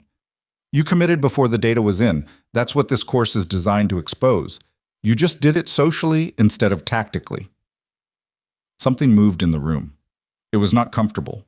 It was not supposed to be. But it was the kind of discomfort that arrives when an accurate thing has been said in a form that doesn't leave room for the usual escape routes, deflection, reframing, the various social mechanisms by which a person can hear something true and still not have to fully absorb it. The rifle, Carver said after a moment. Morgan looked at him. The M210, Carver said. You knew what you were getting when he handed it to you. Yes. And you didn't say anything. About what? Morgan said. About any of it. The stripped magazine, the zeroing, the missing wind integration. Morgan looked at him. Would you like me to have said something? She said. Carver thought about it. I would have, he said. I know, Morgan said. That's a different skill set. She picked up the M210 from the table, held it in both hands, not aiming it, just holding it the way a person holds a tool they know very well. There are rooms where the right move is to say something, she said, and there are rooms where the right move is to pick up the rifle and shoot. She set it back down. Learning which room you're in is its own qualification course. Nobody puts it on a range. The formal debrief concluded at 0840. Kane started collecting the terminal cables and found, when he turned around, that most of the candidates had not left. They were standing in loose clusters, Frost near the front with 2 of the other operators, Carver by himself near the lateral window, 3 of the remaining candidates in a group near the door that had opened as an exit and become instead a place where people were standing and talking quietly. Ryan was at the table where the M210 still lay. He was looking at it. Morgan was at the terminal, transferring notes to a drive, doing the administrative aftermath of the session with the same unhurried competence she brought to everything. She hadn't looked at Ryan specifically, but Kane suspected she was aware of him in the way she appeared to be aware of most things, peripherally, constantly, without requiring direct attention. Chief, Ryan said. She looked up. He picked up the M210. He turned it once in his hands, set it back down. The Kariv extraction, he said. The 3 kilometers. You ran suppressive for most of it. Yeah. I went down twice. I thought you left me. Both times. Morgan looked at him. The second time, he said, you came back from behind the berm and you grabbed my collar and you said, he stopped. You said, get up. We're not done. That's all. That's all you said. Okay, Morgan said. You don't remember it. I remember most of it, Morgan said. I don't remember specific words. That's what you said. Get up. We're not done. Those words. Ryan looked at the rifle on the table. I've said them to 2 of my guys. One in Fallujah, one in a mountain insert that went bad in Kunar. I didn't know where they came from. I thought I made them up. Morgan looked at him for a long moment. Did they get up? She said. Yeah, Ryan said. Then they were the right words, she said, and went back to the terminal. Ryan stood at the table for a moment. He walked to the door, stopped. The wine computer, he said. The update cycle. 2 seconds. 2 seconds, Morgan said. I was sure it had updated correctly. It had, she said. It updated correctly on the data it had. The data was 17 milliseconds old when it updated. 17 milliseconds on a variable crosswind at that distance is about 4 inches of deflection. You were shooting at a target with a 12-inch kill zone. She paused. You were right about everything. The environment was wrong by more than you were. Ryan looked at the back of her head. That's not how I recorded it internally, he said. I know, Morgan said. That's also something this course is designed to expose. He walked out. Kane finished with the cables and found Carver still at the lateral window. The window looked out over the back lot. Vehicles, equipment trailers, the edge of the range access road. Not a view that warranted standing and looking at it. Carver was doing it anyway. The acoustic thing, Kane said. Carver looked at him. She said you have it naturally, Kane said. Yeah. That bother you? Carver thought about it. No, he said. It bothers me that I've had it for, I don't know how long, years maybe, and it never occurred to me to think about what it was or why it worked. Most skills are like that, Kane said. You use them before you understand them. She understood hers, Carver said, before she was my age, probably. Different circumstances, Kane said. Different incentive to pay attention. Carver looked back out the window. The file, he said. The compartmented file. How much of it did you see? Not much, Kane said. My clearance doesn't reach that tier. But you knew, Carver said, before Ashworth pulled it. You knew she was something different. Kane thought about the tripod bubble, the way her feet found the ground, the precise absence of reaction to things that should have produced one. I had a feeling, he said. How? 30 years, Kane said. You watch enough people stand on a range, you start to notice when someone's standing there who's been somewhere that required more than a range. Carver was quiet. Will I get there? He said. The reading. What she does.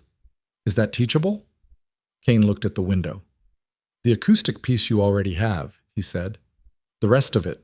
The patience, the environmental integration, the willingness to wait when everything in you wants to move. Well, that's not a talent.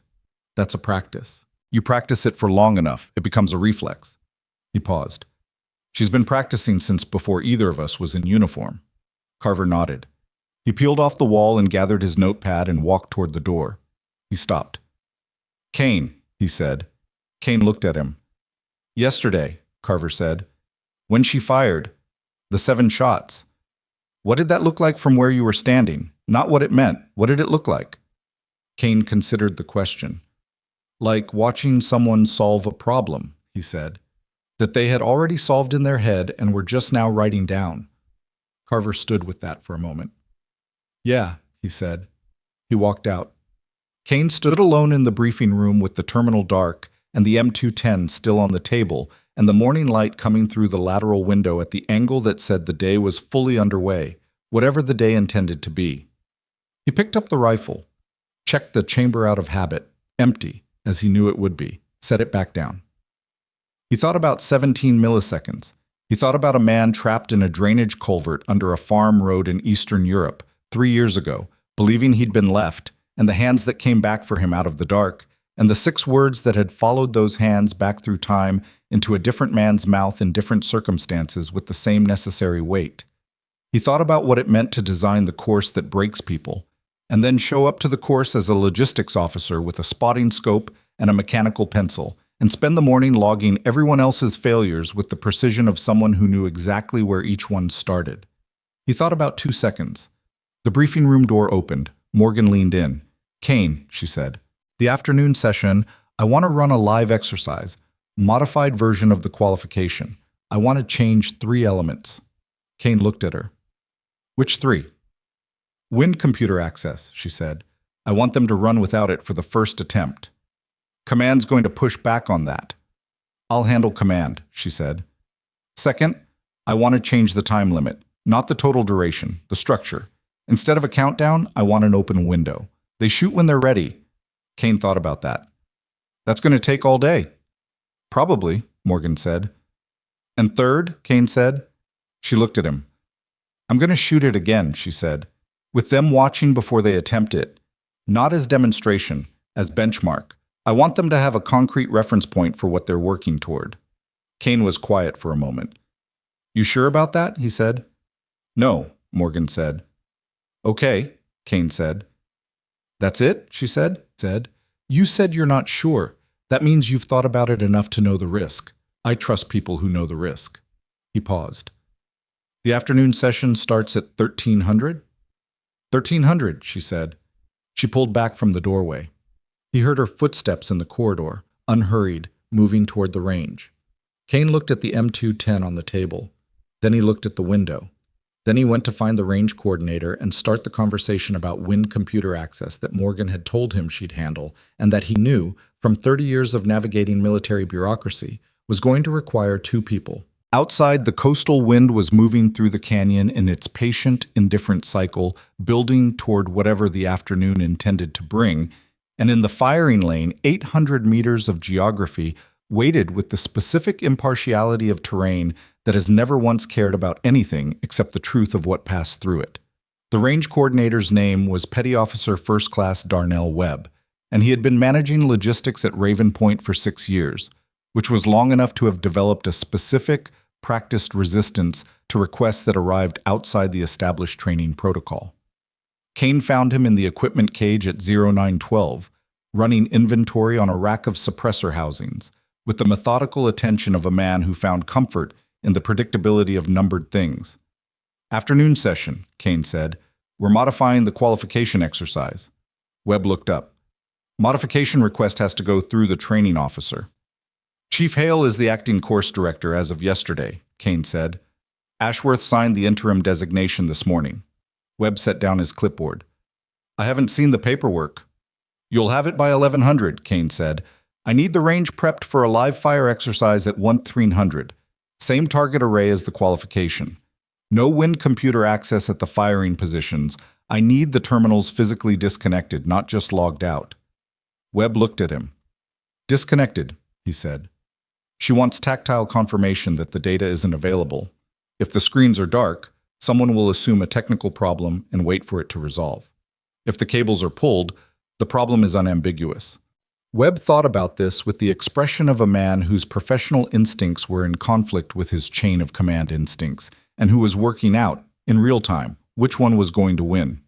Open time window, Kane said. No countdown. Candidates shoot when ready. That'll run past 1800. Probably.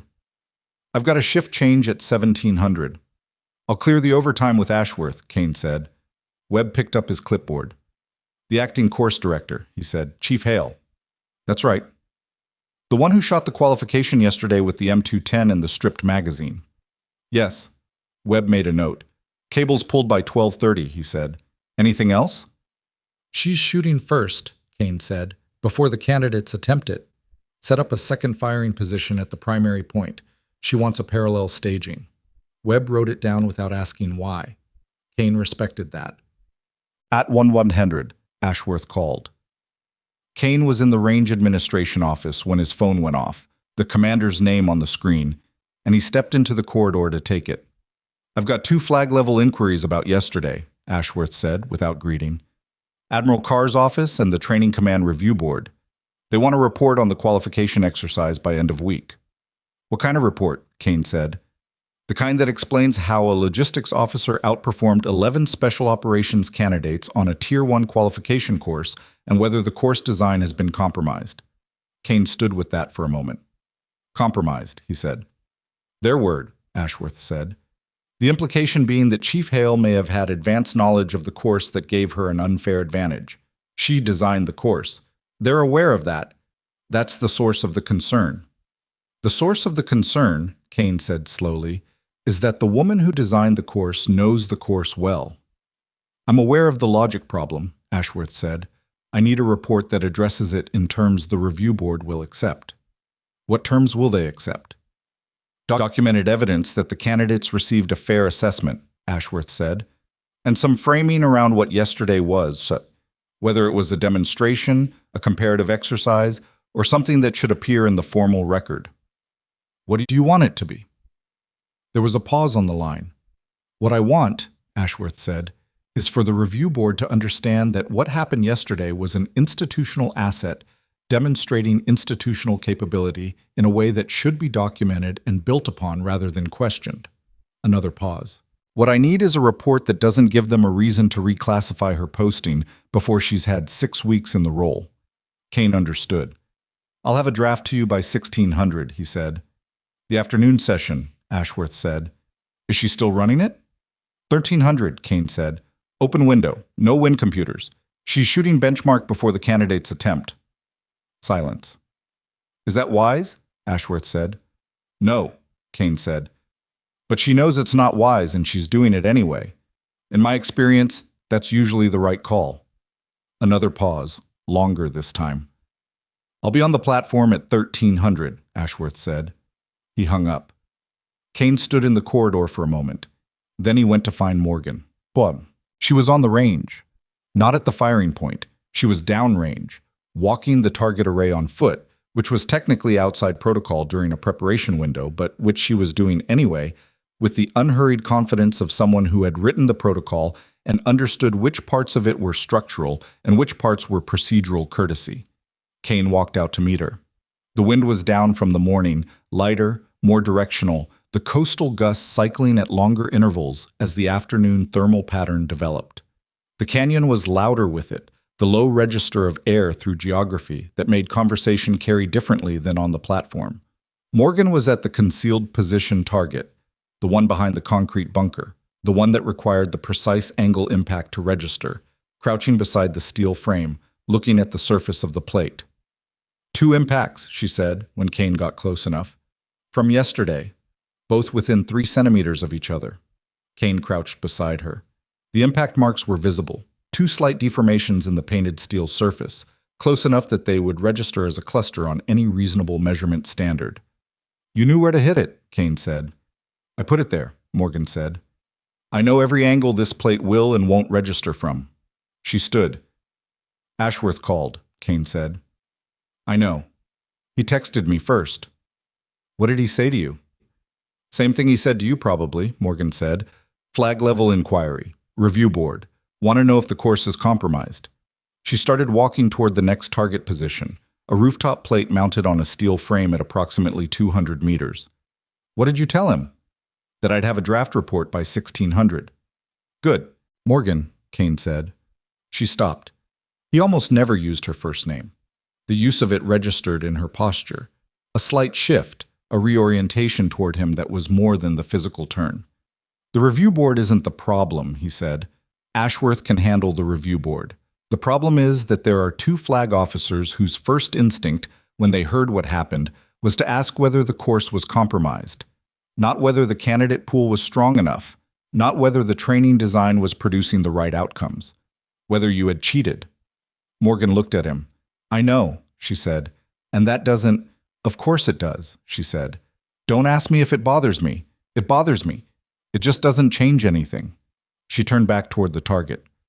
I designed this course because someone needed to, she said.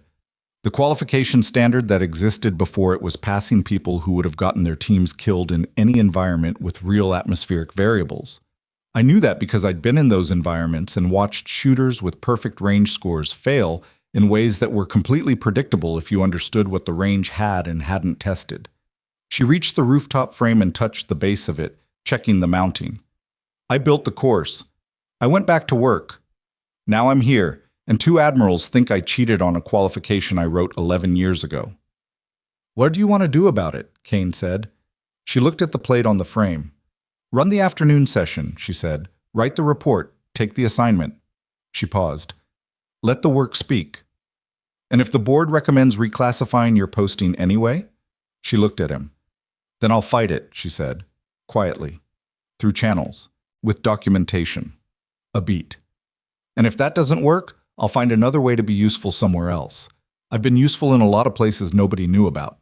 She checked the mounting one more time and walked back toward the platform. What? The candidates assembled at 12:55. Ryan was in the group. He had not been required to return. He was a class leader, not a training candidate in the formal sense, and his presence at the afternoon session was technically voluntary. He was there. Ashworth arrived at 12:58, no fanfare, and stood to the right side of the platform near the bunker entrance. Webb had the Wind computer terminals in a stack against the back wall, cables coiled beside them, disconnected, unambiguously, in the way Kane had requested. Morgan stood at the primary firing point. She had not brought notes. She had the M210 reassembled, cleaned, staged on the bipod, and a single 20-round magazine, which she set beside the weapon rather than loading it, and she faced the group. "This afternoon is different from this morning," she said. "This morning was analysis. This afternoon is application." She looked at the canyon. "The Wind computers are offline. They're not broken and they're not coming back. You have the same lane, the same targets, the same atmospheric conditions. You don't have the machine telling you what the machine thinks you should know." She looked at the group. "I'm going to shoot first. Not to show you it's possible. You already know it's possible. You watched it yesterday. I'm shooting to give you a reference. Something concrete to measure your attempt against that isn't abstract or statistical." She paused. "After I finish, each of you will get an open window. No countdown, no time limit. You shoot when you're ready. If that's 40 minutes from now, it's 40 minutes. If it's 2 hours, it's 2 hours. The range stays open." Carver raised a hand. Morgan nodded at him. "The scoring standard," Carver said. "Same as the qualification?" "Modified," Morgan said. "I'm not scoring hits and misses. I'm scoring decision quality, where you read the environment, what you committed to, how your sequence adapted when the conditions changed. A clean miss from a correct read scores higher than a lucky hit from a bad one." Frost said, "How do you score a decision?" "I watched your scope yesterday," Morgan said. "I know where your eyes were before every shot. I know what you were reading and what you weren't. The score reflects that, not the steal." The group was quiet. Ryan said from the second row, "Chief, what's the benchmark? If you're setting a reference point, what does a benchmark score look like?" Morgan looked at him. "You'll know it when you see it," she said. She turned to the firing point. She loaded the magazine, 20 rounds, full load. Different from yesterday's 7, the afternoon exercise used the full target array, which included several secondary targets that the qualification didn't score, positioned to test sequence decision-making rather than precision alone. She settled behind the weapon. The platform was quiet the way it had been quiet the previous afternoon, but with a different quality. Yesterday's quiet had been the quiet of people who didn't know what they were watching. Today's was the quiet of people who did. Kane stood near the bunker entrance and watched the group watch her. What they were doing, he observed, was the same thing Carver had done with the footage that morning. Not observing for entertainment or even for information in the standard sense, but watching with the specific, concentrated attention of people who were trying to understand the mechanics of something they intended to replicate. Their eyes were tracking what her hands did, what her head did, the angle of her body relative to the weapon. Carver's eyes were on the canyon. He was already reading it. Kane filed that. Morgan didn't move for 3 minutes. Nobody shifted. Nobody checked a watch. The patience of the room was its own kind of measurement. 24 hours ago, this group had struggled to give her 90 seconds without commentary. Today they gave her 3 minutes without breathing loudly. She fired. 17 rounds in the first sequence. Not 7, not the stripped-down minimum, but 17 because the afternoon array had additional targets and Morgan was running the full exercise at full standard, without the artificial constraint that Ryan had imposed the previous day. The sequence took 11 seconds. Steel fell across the canyon in a rhythm that was not mechanical but not random, a rhythm that reflected a decision tree running in real time, each impact informing the angle and timing of the next. The whole thing organized not around a preset list of targets, but around the logic of what fell and what needed to fall next, and in what order to produce the result she was working toward. When she was done, the canyon was quiet. 17 targets down. The 3 she hadn't hit were the 3 that the secondary scenario designated as friendlies, targets that should not be engaged, positioned in the array specifically to test whether a shooter under pressure would bypass them correctly or collapse the scenario by engaging the wrong steel. She had not engaged them.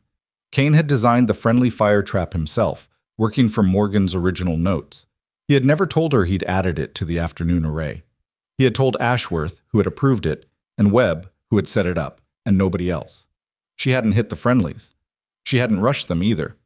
There were 2 moments in the sequence where the friendly target positions had been in direct line with confirmed enemy targets, and the footage would show, when they reviewed it, that she had paused, not hesitated, paused, a controlled, deliberate wait for the angle to clear before firing. He wondered if she'd noticed the trap. She unloaded the remaining rounds safely and stepped back from the weapon. She looked at the group. "Questions before you attempt it," she said. Frost said, "The 3 targets you didn't hit." "Yes." "Those weren't in the qualification array yesterday." "No," Morgan said. "They're friendlies," Frost said. "Yes." "How'd you know?" Morgan looked at him. "The placement. Friendlies in a scenario like this get positioned where they create a decision problem, not where they create a shooting problem. Those 3 were in positions where the geometry was clean. Easy shots, obvious angles. That's not how you position enemy high-value targets. You position those where the shot is hard. Easy placement means the difficulty is the decision, not the ballistics." Frost looked at the canyon. "So you read the scenario design," he said, "not just the environment." "You read everything available," Morgan said. "The environment, the scenario design, the equipment you've been given, the people in the room with you." She paused. "All of it is data. None of it is neutral." Ryan said, "Including the M210. "Including the M210, Morgan said. The look that passed between them was brief and contained more than either of them put into words, which was the appropriate amount. "Who's going first?" Morgan said. Carver went first. He spent 14 minutes reading the environment before he fired. 14 minutes of stillness behind the weapon, while the wind cycled through its pattern and the afternoon light shifted by imperceptible degrees across the canyon wall. Kane timed it without making the timing visible. He fired 9 rounds, hit 11 targets. 2 rounds had taken down paired targets through fortunate geometry. Missed 4. Did not engage the friendlies. The not engaging the friendlies was, Kane thought, significant. The group had been in the room when Morgan explained her reasoning about placement. Whether Carver had absorbed that reasoning and applied it independently, or simply recognized the same pattern she had described, was a distinction that probably mattered less than the outcome. He'd seen the problem and navigated it correctly. Morgan made notes. Frost went second. 11 minutes of environmental reading, more deliberate than Carver, less fluid. The deliberateness of someone applying a learned framework rather than an intuitive one, which was itself an honest and useful data point. He hit 9 targets, did not engage the friendlies.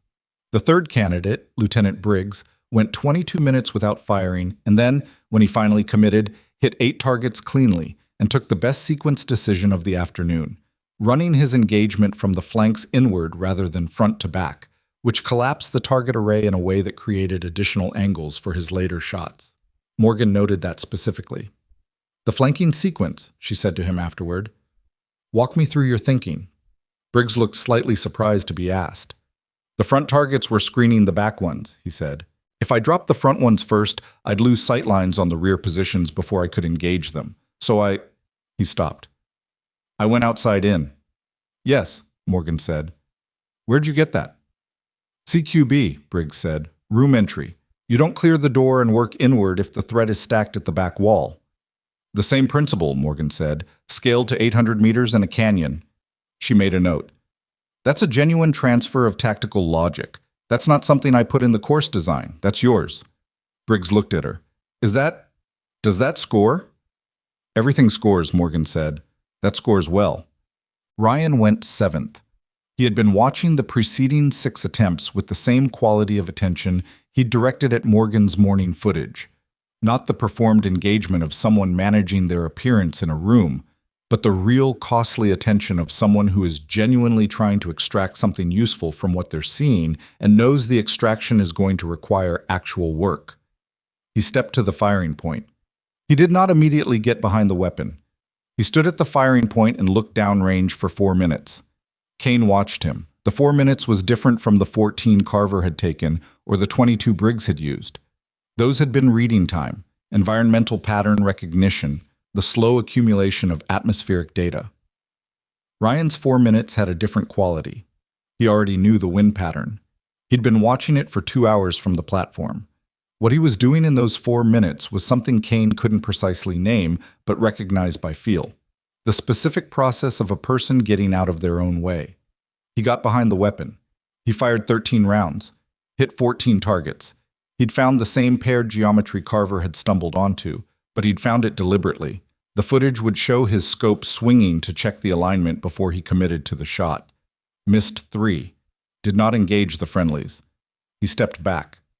Morgan was already writing. Ryan said, "The 2-second rule." She looked up. "On the moving target," he said.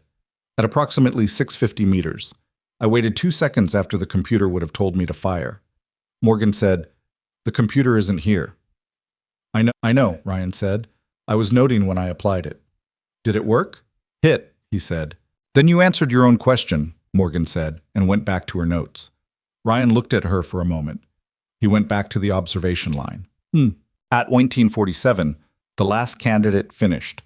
The canyon was in the blue-gray of coastal late afternoon, the light having shifted to the angle that made the target array look different than it had at 1300, softer at the edges, the steel plates catching the low sun at angles that would have changed the optical picture for anyone attempting the exercise in this light. Morgan sat on the concrete barrier at the platform's edge and wrote in her notepad. Kane sat beside her with his hands on his knees and his coffee long gone cold. "Briggs," Morgan said. "The flanking sequence," Kane said, "and Carver's acoustic read. He did it twice in the afternoon session, intentionally the second time. I could tell by the way he paused before the shot. He was listening for the pitch drop." She made another note. "These two need specialized instruction, the kind that builds what they've already got rather than teaching them what everyone else is getting." "You want to run a separate track," Kane said. "I want to consider it," Morgan said. "It's not standard. A lot of what you do isn't standard. A lot of what I do has taken me 25 years to develop," she said, "and most of it only developed because the circumstances I was in required it to. You can't replicate those circumstances on a range." "You can approximate them," Kane said. She was quiet. "You approximated them pretty well with this course," he said. She looked at the canyon. "Not well enough," she said. "If I'd approximated them well enough, the candidates who came through here would have been ready for what they were going to find. And they weren't." She paused. "I know that from the post-operation reports, the ones I had access to. Shooters who passed this course and went into the field and made exactly the decisions this course was supposed to prevent them from making." She clicked the mechanical pencil twice. "I designed a course that taught people to pass the course. I didn't design one that changed how they thought." Kane looked at her. "That's why you agreed to take the director role," he said. "Partly." "What's the other part?" She looked at the notepad. "I'm 50 years old," she said. "I can't keep doing the other work. Not at the level that matters. My knees are garbage. My reaction time is off what it was. I can still shoot, obviously, but the operational environment is a young person's space in ways that have nothing to do with experience and everything to do with biology." She made a note. "If I'm going to be useful in the next chapter, it's in this capacity, building the thing that builds the people." Kane sat with that. "The course design," he said. "The modification you want. Aptitude-weighted selection. Building a parallel track for candidates like Carver and Briggs." He paused. "That's a significant restructuring." "Yes," she said. "The review board is already uncomfortable with the current situation." "The review board is uncomfortable because 2 admirals were surprised," Morgan said. "They don't like being surprised. They'll get over it when the outcomes justify the approach." She closed the notepad. "Or they won't, and I'll fight it." "Quietly," Kane said. "Through channels." "Right. And if that doesn't work?" She looked at him. "I told you already," she said. "I know," Kane said. "I wanted to hear it again." She looked at the canyon one more time. "Then I'll find another way to be useful," she said. "I always have." She stood, picked up the M210 from where it was staged on the bench, walked toward the equipment storage bay. Halfway there, she stopped. She turned. "Kane," she said. He looked at her. "The report for Ashworth," she said. "Don't sanitize it. Write what happened. What I did, what the candidates did, where the failures were, and where the progress was. The review board is going to make a decision about whether this assignment moves forward. Give them accurate information to make it with." "And if accurate information produces the wrong decision?" Kane said. Morgan looked at him with the specific, flat expression of a woman who has spent 25 years making irreversible decisions in environments where accurate information sometimes produced catastrophic outcomes, and had concluded through that experience that the alternative was worse. Then it's the wrong decision, she said. I'd rather have an honest wrong decision than a protected right one. She walked into the storage bay. Kane sat on the concrete barrier and looked at the canyon, which was going dark at the edges now, the target array barely visible against the deepening gray of the coastal evening. He thought about the two admirals. He thought about the review board. He thought about the word compromised and the specific small indignity of it. The suggestion that a woman who had spent 25 years building things that worked had found it necessary to cheat at the things she built. He thought about Carver listening for the pitch drop in the wind. He thought about Briggs clearing the room from the outside in. He thought about Ryan Mercer, at the firing point, spending 4 minutes getting out of his own way and then hitting 14 targets and knowing, when he stepped back, exactly what he had done differently and why. He thought about what it meant to design a course that changed how people thought instead of how they shot, and what it would take to build that, and who was capable of building it, and whether the review board would let it happen. He pulled out his notebook, wrote the first line of the report. What occurred on the range at Raven Point Tactical Center on this date was not an anomaly. It was a demonstration of the institutional asset that has been misclassified and underutilized for the better part of a decade, and the following documentation is intended to make that case on its merits. He stopped. Read it back. Changed demonstration to calibration. Left the rest. In the storage bay, the sound of the M210 being broken down, the specific, even sequence of disassembly that he'd been hearing since 0520 that morning, continued in the gathering dark, patient and methodical and entirely without hurry, the sound of someone taking care of a thing they intended to use again. Kane submitted the report at 6:01. 1 minute past his stated deadline, which was the closest he'd come to on time in 3 years of filing documentation for Ashworth, and he considered it a personal achievement given that he'd rewritten the opening paragraph 4 times and deleted an entire section about the review board's framing before deciding that addressing it directly would read as defensive rather than confident.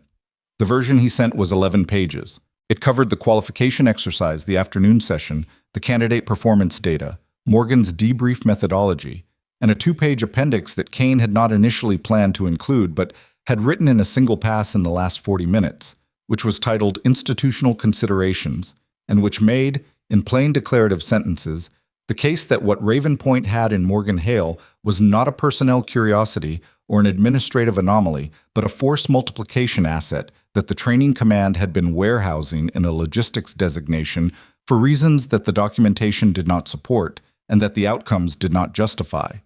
He did not run it past Morgan before sending it. He sent it, closed his laptop, and drove back to the motel on the highway. He slept badly, which was normal for him in a new location, and woke at 04:30 to the sound of coastal weather moving through and lay on his back in the dark thinking about compromised in calibration and a woman in a storage bay breaking down a rifle she intended to use again. Ashworth called at 0715. The review board wants a meeting, he said. When? Kane said. End of week, Friday. They're sending 2 representatives from the Training Command Review Office and someone from Admiral Carr's staff. Not the Admiral himself. No, Ashworth said, which is either good news or means they've already decided and this is procedural. What do you think? I think the report you wrote was good, Ashworth said. I think the institutional consideration section is going to make someone at that meeting uncomfortable. It's accurate, Kane said.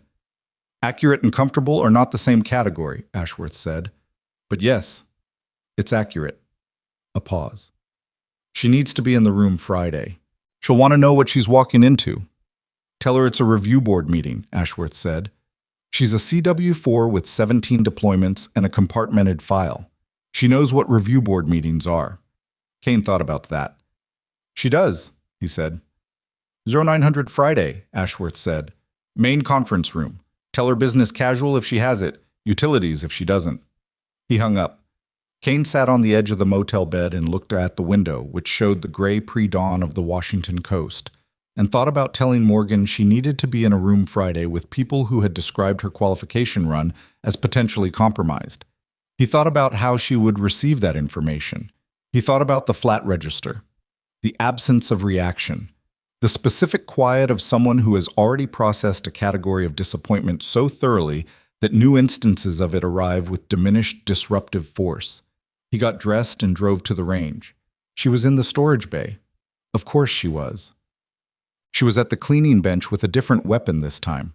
One of the candidate rifles, a standard configuration M110, running a bore snake through it with the same methodical rhythm. She'd apparently been through 3 of them already. The cleaned weapons were staged in a neat row on the adjacent bench, bolts open, muzzles elevated. "You're cleaning their rifles," Kane said. "Webb's short-staffed on the morning," she said, "and they need to be ready by 0700. That's not your job." "It needed doing," she said. Kane stood in the doorway for a moment. "Friday," he said. 0900, main conference room, review board meeting. Morgan ran the bore snake through twice more, checked the bore. Set the rifle in the rack. "Ashworth tell you what the posture is?" she said. 2 training command review reps and someone from Carr's staff." "Not Carr." "No." She picked up the next rifle, checked the chamber, started the process again. "What do you want me to do?" she said. "Specifically."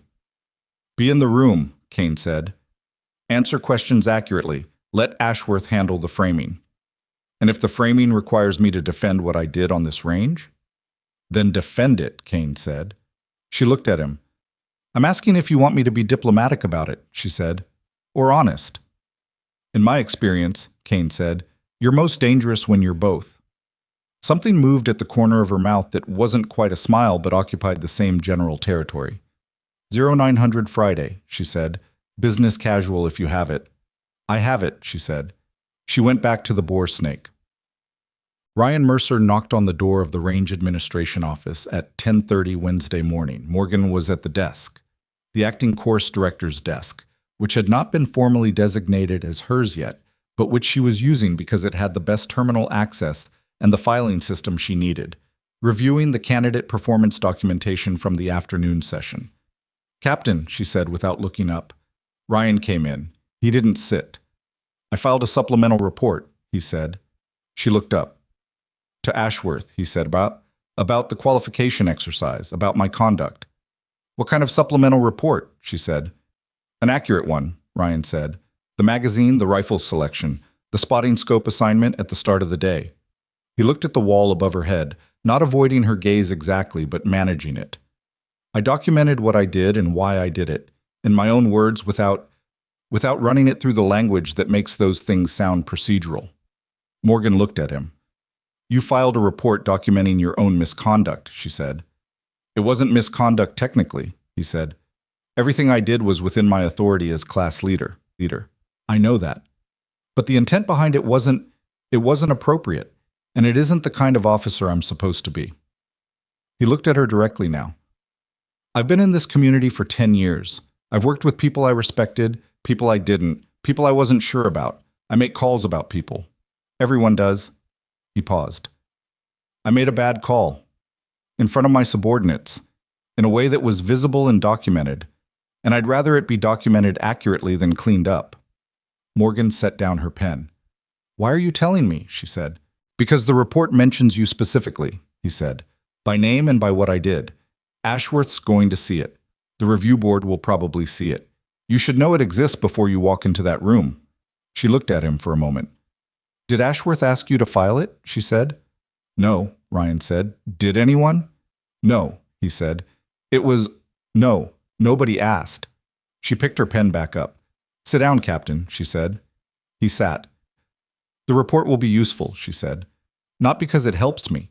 It might, I don't know. But because the review board's concern is whether what happened on this range was legitimate. Your documentation of your own conduct establishes the conditions under which I operated, which establishes what the performance actually meant." She made a note on the document in front of her. "It's a good piece of work." Ryan looked at his hands. "It was the right thing to do," he said. I'm not doing it for credit." "I know," she said. "I did it because you saved my life, and I gave you a stripped magazine and a broken rifle and told you to sit in the corner." The room was quiet. "Ryan," she said.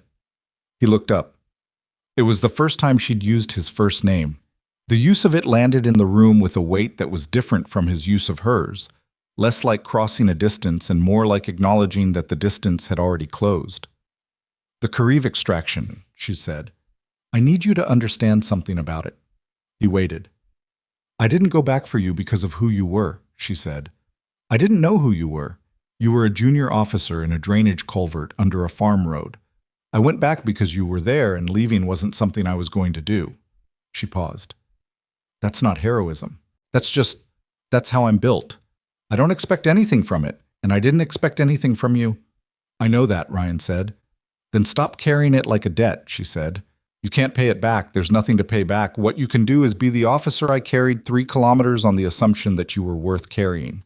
She looked at him steadily. Are you? Ryan held her gaze. I'm working on it, he said. That's the right answer, she said. She went back to the document. He sat for another moment. The course, he said. The modifications you want. The aptitude-weighted selection, the parallel track.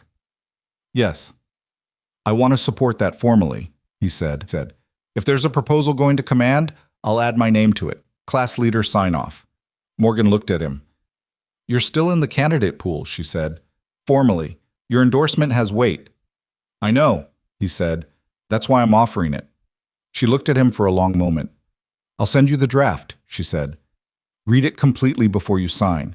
Don't endorse something you don't fully understand just because it's the generous thing to do. Understood, he said. He stood. He looked at the M210, which was staged in the corner of the office on its bipod, exactly where Morgan had put it when she'd finished cleaning it the previous evening, and hadn't moved it since. Can I ask you something? He said. You can ask, she said. The grass stem, he said. Yesterday afternoon, you didn't use one in the benchmark shoot.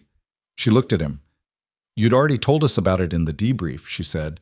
Using it again in the benchmark would have made it look like a technique. It's not a technique. It's information gathering.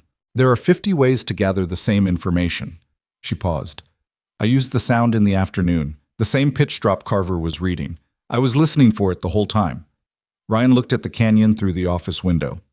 And you still hit 14 targets, he said. 17 in the benchmark, she said. Yes. He nodded. He walked out. Friday arrived with low cloud cover and a wind out of the northwest that was stronger than the week's average. The kind of weather that made the canyon unpredictable in ways that even Morgan's 42-second cycle wouldn't fully account for. She noted it when she arrived at 0730 and noted it again when she crossed the parking lot at 0850, walking toward the main building in civilian clothes. Dark slacks, a gray button-down that was not ironed perfectly and showed it, her hair pulled back the same way it always was. She looked like someone who worked there, which she did. The conference room was standard military institutional. A long table, 8 chairs, a wall screen, fluorescent lighting that was slightly too bright and made everyone look like they were being mildly interrogated. Ashworth was already there, at the head of the table. 2 people Kane hadn't met were on the right side. A commander from the Training Command Review Office named Delgado, and a lieutenant commander named Park from Admiral Carr's staff, who had the specific watchful stillness of someone taking notes they would later submit in a form that mattered. Kane sat to Ashworth's left. Morgan sat beside Kane. She set her notepad on the table, clicked the mechanical pencil twice, looked at Delgado with the same flat attention she'd given everything all week. Delgado opened a folder. Chief Warrant Officer Hale, he said, thank you for being here. I want to start by saying this meeting is not adversarial in intent. We're here to document the events of Tuesday and ensure the training record accurately reflects what occurred. All right, Morgan said. I'd like to address the question of the course design directly, Delgado said. The concern that was flagged, and I want to characterize it accurately, is whether an individual who authored the qualification course has an inherent performance advantage that would invalidate a comparative assessment against candidates who did not have that information. Yes, Morgan said. Delgado looked at her. Yes to the concern being accurately characterized, she said, or yes to the advantage being inherent. Either, Delgado said. Both. The advantage is inherent and it's real, Morgan said. I know where every target is positioned. I know why it's positioned there and what it's designed to test. That information is not available to the candidates. She paused. The candidates also had 6 hours of observing each other's attempts before their own current-generation weapons with full optics packages, digital wind integration, and an established zero. I had a 20-year-old rifle with a stripped magazine and a zero set 3 days prior. She looked at Delgado. The advantage question runs in both directions. Park looked up from his notepad. The magazine, he said. The stripped magazine. Captain Mercer's supplemental report indicates he deliberately provided minimum round count. Yes, Morgan said. And you proceeded anyway. Yes. Why didn't you request a standard load? Park said. Morgan looked at him. Because requesting it would have changed the nature of what I was demonstrating, she said. The constraints I operated under were the constraints the exercise produced. Removing them to make the conditions more favorable would have undermined the data point. What data point? Park said. That performance under adverse conditions with inferior equipment is a function of environmental reading and decision quality, not hardware. She paused. That's the entire premise of this course. I designed the course around that premise. Running the demonstration under ideal conditions would have made it meaningless. Park wrote something. Delgado said, Chief, I want to ask you directly about the scope of what you're proposing for this role. The course director position, as historically constituted, is a management and administration function. Your proposal involves design authority, selection criteria modification, and the development of a parallel instructional track. That's a significantly expanded scope. Yes, Morgan said. What's the justification for the expansion?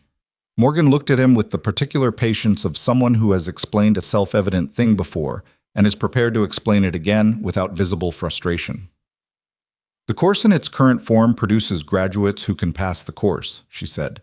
The post-operation data, the operational reports from the last 4 years, shows that a subset of those graduates encounter decision failure patterns in the field that this course was designed to prevent. The patterns are recognizable.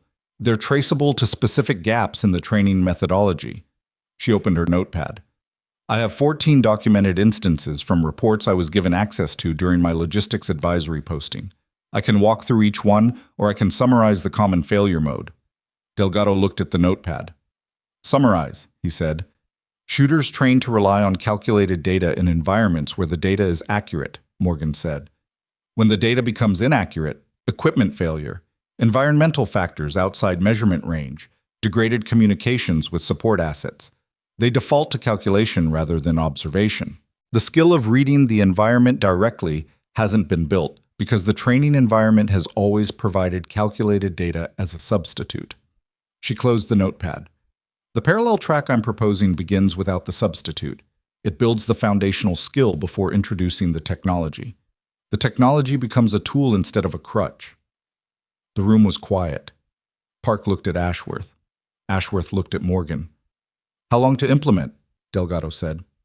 Full implementation, 12 months, Morgan said. Pilot with 6 candidates in the first quarter.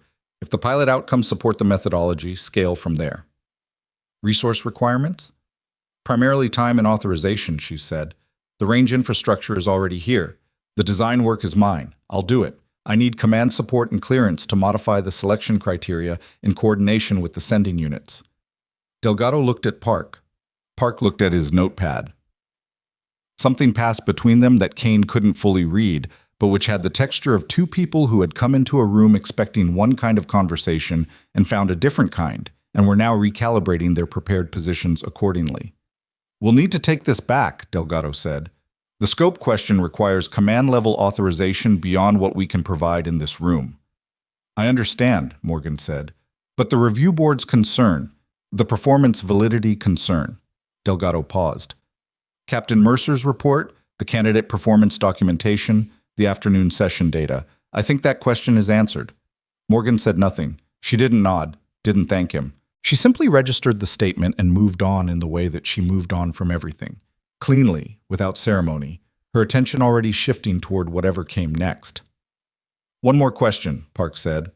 She looked at him. Why logistics, he said.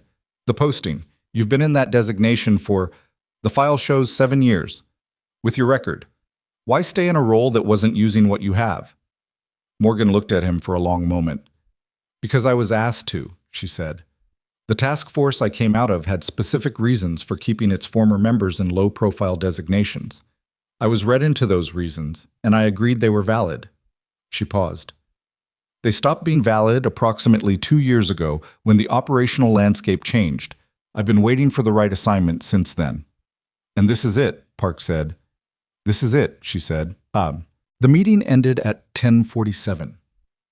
Delgado and Park left with their folders and their notes and the careful non-committal language of people whose job is to carry information rather than decide with it. Ashworth walked them to their vehicle and came back to the conference room where Kane and Morgan were still sitting. He sat down. Carr's office will have a recommendation within 2 weeks, he said. Delgado's read on the room was positive. Park's harder to gauge. Park's fine, Morgan said. Ashworth looked at her. He asked the right questions, she said. He wasn't looking for reasons to say no. He was looking for information. People who've already decided say no are looking for confirmation, not information. Ashworth considered this. 2 weeks, he said. In the meantime, the interim designation stands. Your course director. Run the program. Morgan nodded. The pilot cohort, she said. I want Carver and Briggs. And I want 2 candidates from outside this class. I'll work with the sending units on selection criteria. Done, Ashworth said. And the M210, she said. Ashworth looked at her. I want it in the armory under my name, she said. Not for use, for reference. Ashworth was quiet for a moment. Any particular reason? He said. It's the weapon I used to qualify on a course I designed, she said, under conditions that were designed to produce my failure. It should be documented somewhere that those conditions existed and what they produced. Ashworth looked at the window. Done, he said. He stood. Morgan, he said. She looked up. The logistics designation, he said. 7 years. I want you to know that the decision to keep you there wasn't made by people who were unaware of what they were doing. They knew. They weighed it against other considerations and made the call they made. I know that, she said. Does that... He stopped. Is that something that required resolution? For you personally? She thought about it. No, she said. I understood the reasoning at the time. I still understand it. I didn't agree with the timeline, but I understood the reasoning. All right, Ashworth said. He walked out. Kane sat across the table from Morgan in the quiet of the conference room, the fluorescent light doing its flat, unflattering work above them, and looked at a woman who had spent 7 years in a role she'd outgrown in the first 6 months, carrying the weight of a career that didn't fit in the box it had been assigned to, and who had not, in any observable way, allowed that to make her smaller. What happens now? Kane said. I go back to the range, she said. I write the pilot cohort selection criteria. I call the sending units. She picked up the notepad. I have a lot of work to do. That's it, Kane said. What else would there be? She said. He looked at her. Nothing, he said. I just thought you might want a moment. Morgan looked at the table. Then she looked at him with the expression she wore when something landed that she hadn't fully prepared for. Not surprise, but the honest acknowledgement of being seen in a way that required response. I'll take a moment, she said, when I've built something worth stopping to look at. She stood, picked up the notepad, walked out of the conference room, down the corridor, and back toward the range where the wind was doing what it always did, cycling through its patient, variable pattern, indifferent to everything except the truth of what moved through it. 6 months later, Ryan Mercer led his team through a night operation in a mountain valley where the wind was wrong and every sensor on the platform was giving him data he didn't trust. He turned off the computer. He listened. There was a pitch drop in the wind at the eastern ridge, barely audible, the kind of thing you'd miss if you weren't specifically listening for it. He'd been listening for it since Morgan Hale named it in a briefing room on the Washington coast and told Carver he wasn't imagining it. He repositioned his team 40 meters north. The shot he needed to take, a concealed position at 600 meters in degraded light, was clean from the new angle. He waited 2 seconds past the moment every calculation in his head said fire. He fired. The threat was neutralized. His team went home. He didn't call it luck. He knew exactly what it was and who had built it in him, one precise, unhurried lesson at a time, in a woman who had carried him out of a drainage culvert in the dark, and then, 3 years later, picked up the worst rifle on a firing line and waited for the world to hold still long enough to tell the truth. The course at Raven Point was redesigned over the following year. The pilot cohort produced results that the Training Command Review Office documented without the word anomaly appearing anywhere in the report. The parallel track became standard, The selection criteria changed. The wind computers stayed, babe. They were good tools, but they were introduced in the third week instead of the first, after something more foundational had been built. In this main briefing room, on the wall beside the terminal, a glass case was mounted at eye level. Inside it, a stripped 7-round magazine, a single blade of dried range grass sealed in a thin acrylic frame, and a small bronze plate. The plate read, "The Hale Standard. Read the environment. Trust the weight. The most dangerous thing on any range is the person nobody saw coming. Every cohort that passed through the course read it on the first day. Most of them had to come back to it at the end to understand what it meant. The ones who understood it on the first day were the ones Morgan watched most carefully, because those were the ones who already had something that couldn't be taught, only recognized, named, and given room to grow. Those were the ones